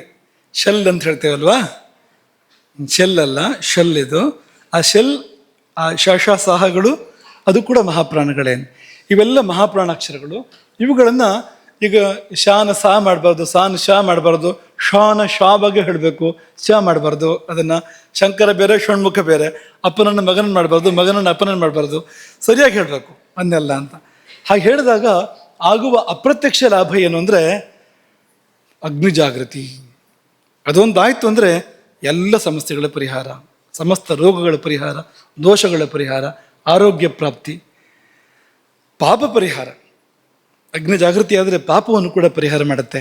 ಇದೆಲ್ಲ ಆಗತ್ತೆ. ಮತ್ತು ಶರೀರದಲ್ಲಿ ಉಷ್ಣತೆಯ ಹೆಚ್ಚಳ ಕೂಡ ಆಗತ್ತಂತೆ. ಈ ಶ್ವಾಸದ ಸಂಚಾರ ತೀವ್ರ ಆದಾಗ ಆ ಘರ್ಷಣೆಯಿಂದ ಶರೀರದಲ್ಲಿ ಈ ಸೂಕ್ಷ್ಮವಾಗಿರ್ತಕ್ಕಂಥ ಉಷ್ಣತೆ ಅದು ಉತ್ಪತ್ತಿ ಆಗತ್ತಂತೆ. ಜಡತ್ವ ಕಡಿಮೆ ಆಗತ್ತಂತೆ. ಆಗತ್ತಲ್ವಾ? ಛ ಅಂದರೆ ಜಡತ್ವ ಹೋಗುತ್ತೆ. ಅಲ್ಲಿ ನಿದ್ದೆ ಮಾಡ್ತಾ ಮಹಾಪ್ರಾಣ ಉಚ್ಚಾರ ಮಾಡೋಕ್ಕೆ ಆಗೋದಿಲ್ಲ. ಆಗತ್ತ ನೋಡಿ. ಕೆಲವರು ಶೂರರಿರ್ತಾರೆ, ನಿದ್ದೆ ಮಾಡ್ತಾ ಇದ್ರು ಮುಂದುವರೆದಿರುತ್ತೆ. ಅವರು ಏನಾದ್ರು ಹೇಳ್ತಾ ಇದ್ರೆ ಬಾಯಲ್ಲಿ ಸ್ತೋತ್ರವೋ ಮಂತ್ರವೋ ಹೇಳ್ತಾ ಇದ್ರೆ, ಮಾತಾಡ್ತಾ ಇದ್ರೆ ಅದು ಹಾಗೆ ಮುಂದುವರೆದಿರುತ್ತೆ ಅದು. ಆದರೆ ನಿದ್ದೆನೂ ಆಗ್ತಾ ಇರುತ್ತೆ, ಒಂದು ಕಡೆಗೆ ತೂಕಡಿಕೆ ಆಗ್ತಾ ಇರುತ್ತೆ ಅಂತ. ಆದರೆ ಮಹಾಪ್ರಾಣ ಹೇಳೋಕ್ಕೆ ಕಷ್ಟ ಇದೆ, ಆಗೋದಿಲ್ಲ ಮಹಾಪ್ರಾಣ ಹೇಳೋದಕ್ಕೆ. ಮಹಾಪ್ರಾಣನ ಸರಿಯಾಗಿ ಹೇಳ್ಬಿಟ್ರೆ ಎಚ್ಚರಿಕೆ ಆಗ್ಬಿಡುತ್ತೆ ಕೂಡಲೇ. ಛ ಅಂದರೆ ನಿದ್ದೆ ಮಾಡ್ತಾ ಹೆಂಗೆ ಹೇಳೋದು, ಅದನ್ನು ತೂಕಡಿಸ್ತಾ ಹೇಗೆ ಹೇಳೋದು? ಅದು ಸಾಧ್ಯವೇ ಇಲ್ಲ ಅಲ್ವಾ? ಇದು ಯಾರ ಕೆಲಸ ಅಂದರೆ ಇದು ಉದಾನದ ಕೆಲಸ. ಸ್ವರ ಎಲ್ಲಿಂದ, ಮಾತು ಎಲ್ಲಿಂದ? ಉದಾನದಿಂದಲೇ. ಉದಾನ ವಾಯುವೇ ಮಾತನಾಡಿಸುವಂಥದ್ದು. ಮತ್ತು ಗೀತ, ಸಂಗೀತ ಇದೆಯಲ್ಲ, ಉದಾನ ವಾಯುವಿನ ಕಾರಣಕ್ಕೆ ಉಂಟಾಗುವಂಥದ್ದು. ಸಂಗೀತ ನಿಮಗೆ ಬರಬೇಕು ಅಂತಂದರೆ ಉದಾನ ವಾಯುವಿನ ಅನುಗ್ರಹ ಇರಲೇಬೇಕು. ಉದಾನ ವಾಯುವಿನ ಅನುಗ್ರಹ ಇಲ್ಲದೆ ಸಂಗೀತ ಬರೋದಿಲ್ಲ. ಹಾಗಾಗಿ ವಾಕ್ ಇರ್ಬೋದು, ವಾಕ್ ಪ್ರವೃತ್ತಿ ಇರ್ಬೋದು, ಅಥವಾ ಗೀತ ಪ್ರವೃತ್ತಿ ಇರ್ಬೋದು. ಇದೆರಡೂ ಕೂಡ ಉದಾನ ವಾಯುವಿನಲ್ಲಿ ಏರ್ಪಡುವಂಥದ್ದು. ಆ ಕೆಲಸ ಸರಿಯಾಗಿ ನಡೆದರೆ, ಅಕ್ಷರಗಳನ್ನು ಸರಿಯಾಗಿ ಉಚ್ಚಾರ ಮಾಡಿದರೆ ಅದು ಅಗ್ನಿಯನ್ನು ಎಷ್ಟು ಜಾಸ್ತಿ ಮಾಡಬೇಕು ಕಡಿಮೆ ಮಾಡಬೇಕು ಅದೇ ಮಾಡುತ್ತೆ, ಮಾತೇ ಮಾಡುತ್ತೆ. ಒಂದು ಪಾರಾಯಣ ಮಾಡಿದರೆ ಪಾರಾಯಣ ಆ ಕೆಲಸ ಮಾಡ್ತಾ ಇರುತ್ತೆ ಪಕ್ಕದಲ್ಲಿ. ನಮಗೆ ಲಾಭ ಆಗ್ತಾ ಇರುತ್ತೆ, ಅದರಿಂದ ಅಪ್ರತ್ಯಕ್ಷವಾಗಿರ್ತಕ್ಕಂಥ ಲಾಭ ಆಗ್ತಾ ಇರುತ್ತೆ. ಹಾಗಾಗಿ ನಾಭಿಯಿಂದ ಉಸಿರನ್ನು ಎತ್ತಿ ಶಾಸ್ತ್ರಬದ್ಧವಾಗಿ ಉಚ್ಚಾರ ಮಾಡು, ಆಗ ನಿನಗೆ ಈ ಪರಿಣಾಮಗಳು ದೊರೆಯುತ್ತವೆ. ಪ್ರಾಣಾಯಾಮದ ಫಲ ದೊರೆಯುತ್ತೆ, ನಿನಗೆ ಅಗ್ನಿ ಜಾಗರಣದ ಫಲ ಲಭಿಸುತ್ತೆ. ಆ ಹೊಟ್ಟೆ ಭಾಗದಲ್ಲಿ ಉಂಟಾಗ್ತಕ್ಕಂಥ ಆಘಾತ, ಕಂಪನಗಳು ಅವು ಏನೇನೋ ಪ್ರಚೋದನೆಗಳನ್ನು ಮಾಡ್ತವೆ ಅಲ್ಲಿ ಆ ಪರಿಸರದಲ್ಲಿ. ಅದು ಅಗ್ನಿ ಇರುವಂಥ ಜಾಗ ಅದು. ಮತ್ತು ಸಮಾನ ಇರುವಂಥ ಜಾಗ. ಸಮಾನ ಚೆನ್ನಾಗಿದ್ದರೆ ಮಾತ್ರವೇ ಅಗ್ನಿ ಚೆನ್ನಾಗಿರುತ್ತೆ. ಸಮಾನದಲ್ಲಿ ಏರ್ಪೇರ್ ಬಂದರೆ ಅಗ್ನಿ ವ್ಯತ್ಯಾಸ ಆಗುತ್ತೆ. ಯಾಕೆಂದರೆ ಆ ಅಗ್ನಿಯನ್ನು ಉರಿಸುವುದೇ ಸಮಾನ ಅಂತ. ಜಾಸ್ತಿ ಉರಿಸಿದ್ರೆ ಒಂಥರ ಆಗುತ್ತೆ, ಅದು ಏನಾಗುತ್ತೆ, ತೀಕ್ಷ್ಣ ಅಗ್ನಿ ಆಗುತ್ತೆ ಅಥವಾ ಅತ್ಯಗ್ನಿ ಆಗುತ್ತೆ. ಉರಿದೇ ಹೋದರೆ ಸರಿಯಾಗಿ ಮಂದಾಗ್ನಿ ಆಗುತ್ತೆ. ಒಂದ್ಸಾರಿ ಹಾಗೆ ಒಂದ್ಸತಿ ಹೀಗೆ ಆದರೆ ಅದೆಲ್ಲ ಸಮಾನವನ್ನು ಹೊಂದ್ಕೊಂಡಿದೆ. ಸಮಾಗ್ನಿ ಅನ್ನೋದು ಸಮಾನವನ್ನೇ ಹೊಂದ್ಕೊಂಡಿದೆ. ಸಮಾಗ್ನಿ ಮಾತ್ರ ಅಲ್ಲ, ಅಗ್ನಿಯ 4 ಅವಸ್ಥೆಗಳು ಕೂಡ ಸಮಾನವನ್ನೇ ಹೊಂದ್ಕೊಂಡಿದೆ. ಹಾಗಾಗಿ ಅದನ್ನು ನಾವು ಚೆನ್ನಾಗಿಟ್ಕೊಳ್ಳೇಬೇಕಾಗತ್ತೆ ಅಂತ. ಆಯಿತು, ಇನ್ನು ಕೊನೆಯದು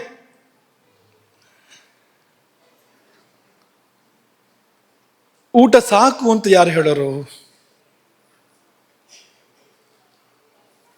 ಊಟ ಸಾಕು ಅಂತ ಹೇಳ್ಬೇಕಲ್ಲ, ಮಾಡಿದ್ದು ಶರೀರ ಹೇಳ್ಬೇಕಲ್ಲ ಊಟ ಸಾಕು ಅಂತ. ಯಾರು ಹೇಳೋದು ಅದನ್ನ? ನಾಗವೆಂಬ ಪ್ರಾಣ ಆ ಕಾರ್ಯವನ್ನು ಮಾಡುತ್ತೆ. ದಶಪ್ರಾಣಗಳ ಪೈಕಿಯಲ್ಲಿ ನಾಗವೆಂಬ ಪ್ರಾಣ ತುಂಬ ಮುಖ್ಯವಾದ ಕೆಲಸ ಮಾಡುತ್ತೆ. ಒಂದು ಸಣ್ಣ ಕೆಲಸ, ಏನಪ್ಪ ಇದು ಕೆಲಸವೇ ಇಲ್ಲ ಅಂತ ಅನ್ಸ್ಬಿಡುತ್ತೆ ನೋಡೋದಕ್ಕೆ, ಆದರೆ ಅದು ಮಾಡೋ ಕೆಲಸ ಅತ್ಯಂತ ಮುಖ್ಯವಾಗಿರುವಂಥದ್ದು. ಸಾಕು ಊಟ ಏಳು ಅಂತ ಹೇಳೋರು ಯಾರು ಅಂದರೆ ನಾಗ.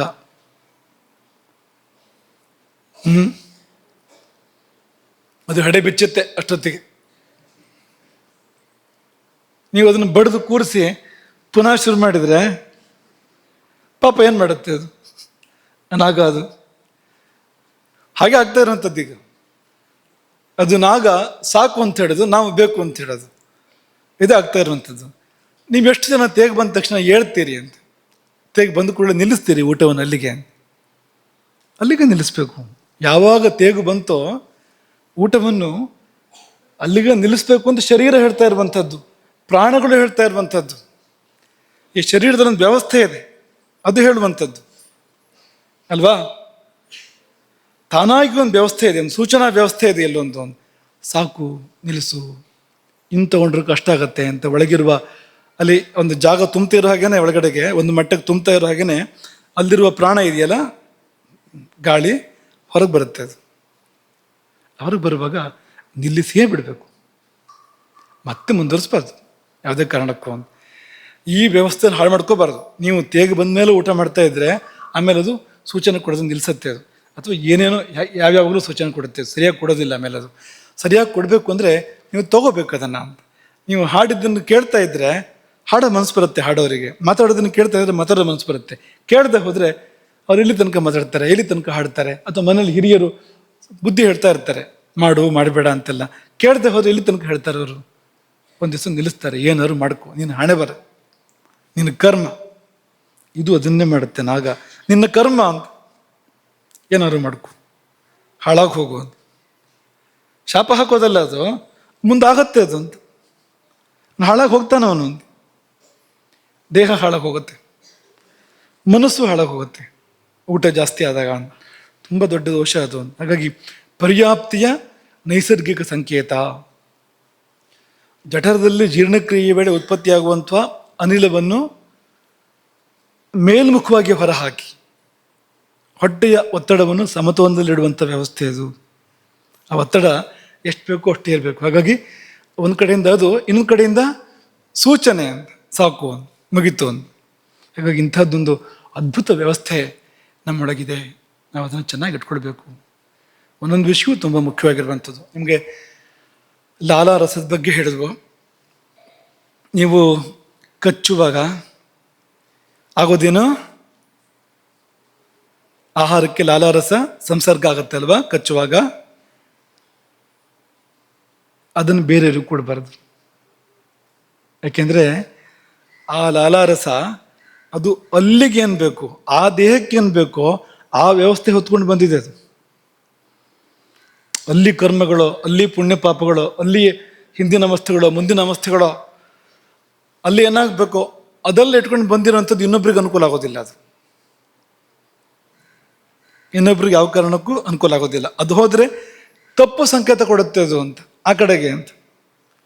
ಲಾಲಾರಸ ಇನ್ನೊಬ್ಬರದ್ದು ಪ್ರವೇಶ ಆದಾಗ ಇದಕ್ಕೆ ಅಪವಾದ ಇದೆ ಈ ನಿಯಮಕ್ಕೆ. ಅದನ್ನು ಹೊರತುಪಡಿಸಿದ್ರೆ ತಪ್ಪು ಸಂಕೇತ ಕೊಡುತ್ತೆ ಅದು. ಆ ಲಾಲಾರಸ ಬಂದು ಅಲ್ಲಿ ಇನ್ನೊಂದು ಲಾಲಾರಸ ಬಂದು ಒಳ ಪ್ರವೇಶ ಮಾಡ್ತಿರೋ ಹಾಗೇನೆ ಅದು ಮತ್ತೊಂದು ಸಂಕೇತ ಕಳಿಸುತ್ತೆ. ಅದು ಅದಾಗಬಾರ್ದು ಯಾವುದೇ ಕಾರಣಕ್ಕೂ. ಮತ್ತೆ ಈಗ ಅಗ್ನಿ ಮುಟ್ಟಿದ ಬಿಟ್ಟಿದ್ದಿದೆಯಲ್ಲ, ಅದೆಲ್ಲ ಆಮವೇ. ಅದು ನೀವು ಕಚ್ಚಿ ಬಿಟ್ರಿ ಅಂದರೆ ಅದರ ಅರ್ಥ ಅಗ್ನಿ ಮುಟ್ಟಿ ಬಿಟ್ಟಿದ್ದದು ಅಂತ. ಅದೆಲ್ಲ ಆಮವೇ. ಆಮ ಅಂದರೆ ವಿಷವೇ ಅದು, ಅದೆಲ್ಲ ವಿಷವೇ ಅದು. ಹಾಗಾಗಿ ಅದನ್ನು ಬೇರೆಯವ್ರಿಗೆ ಕೊಡೋ ಕೆಲಸ ಮಾಡಬಾರ್ದು ಯಾವುದೇ ಕಾರಣಕ್ಕೂ. ಎಲ್ಲಿವರೆಗೆ ಅಂದರೆ ಮುಂದಕ್ಕೆ ಆ ಭೋಜನ ವಿಧಿ ಸಮಯದಲ್ಲಿ ನೋಡೋಣ. ಅದನ್ನು ಊಟದ ಮಧ್ಯೆ ಕೂಡ ಕೆಲವು ಸಂಗತಿಗಳನ್ನು ಕಚ್ಚಿ ವಾಪಸ್ ಇಡಬಾರ್ದು. ಕಚ್ಚಿದ್ದನ್ನು ಹಾಗೆ ಮುಂದೆ ಕಳಿಸ್ಬೇಕು ಹೊರತು, ಕಚ್ಚಿದ ಮೇಲೆ ರಾಮಭದ್ರಾಚಾರ್ಯ ಒಂದು ಉದಾಹರಣೆ ಕೊಡ್ತಾ ಇದ್ರು ಅದಕ್ಕೆ. ಶಿಷ್ಟರ ಪಂಕ್ತಿ ಒಂದು, ಅವನು ಉಪ್ಪಿನಕಾಯಿ ಮಿಡಿ ಕಚ್ಚಿದನಂತೆ. ಅವನು ಇಡೋಕೆ ಹೊರಟಿದ್ದಷ್ಟೇ, ಕಚ್ಚಿ ಹಿಡ್ಕೊಂಡಿದ್ದಷ್ಟೇ. ಕೂಡಲೇ ಪಕ್ಕದಲ್ಲಿದ್ದರು ವಿದ್ವಾಂಸರು ಕೇಳಿದ್ರಂತೆ, ಅವರು ತುಂಬ ಆಚಾರವಂತರು, ಯಾರು ನಿನ್ನ ಗುರು, ಯಾರ ಮಗ ನೀನು? ಅದಕ್ಕೆ ಅವನು ಹೇಳಿದಂತೆ, ಅದು ಹೇಳೋದು ಇಲ್ಲ, ಉಪ್ಪಿನಕಾಯಿ ಮಿಡಿಯನ್ನು ಇಡೋದು ಇಲ್ಲ, ಎರಡೂ ಮಾಡೋದಿಲ್ಲ. ಇಟ್ಟರೆ ತಾನೇ ಅದೆಲ್ಲ ವಿಷಯ ಬರೋದು ಅಂತ. ಅವ್ರು ಒಂದು ಸ್ವಲ್ಪ ಕಾಯ್ಬೇಕಾಗಿತ್ತು ಅವರು. ಗಡಿಬಿಡಿ ಮಾಡಿ ಕೇಳಿಬಿಟ್ರು. ಅವ್ನು ಕೇಳಿದ ಕೂಡಲೇ ಉತ್ತರ ಹೇಳಿದಂತೆ, ಇಡೋದು ಇಲ್ಲ ಕೆಳಗಡೆಗೆ, ಗುರು ಯಾರು ತಂದೆ ಯಾರು ಅಂತ ಹೇಳೋದು ಇಲ್ಲ ಅಂತ ಹೇಳಿದ್ನಂತೆ. ಆ ತರಹ. ಹಾಗಾಗಿ ನಮಗೇ ನಮ್ಮ ಎಂಜಲಾಗತ್ತೆ ಅಂತ, ಅದನ್ನ ಆಮ ಆಗತ್ತೆ ಅದು ಅಂತ. ಅದು ಅಗ್ನಿ, ಅದು ಈ ಬಾಯಿ ಅನ್ನೋದು ಅಗ್ನಿಯ ಸ್ಥಾನವೇ ಹೌದು ಅಂತ. ಖಂಡಿತವಾಗಿ ಅಗ್ನಿ ದೇವತೆಗಳ ಬಾಯಿ ಅಂತ ಕರೀತಾರೆ ಅಗ್ನಿಯನ್ನ. ಅಗ್ನಿಮುಖಾವಿ ದೇವಾಹ ಅನ್ನುವಾಗ ದೇವತೆಗಳ ಬಾಯಿ ಅಗ್ನಿಯ ಸ್ಥಾನವೇ ಹೌದು. ವಾಕ್ ಅನ್ನೋದು ಅಗ್ನಿಯದ್ದೇ ಒಂದು ಅಭಿವ್ಯಕ್ತಿ ಅದು.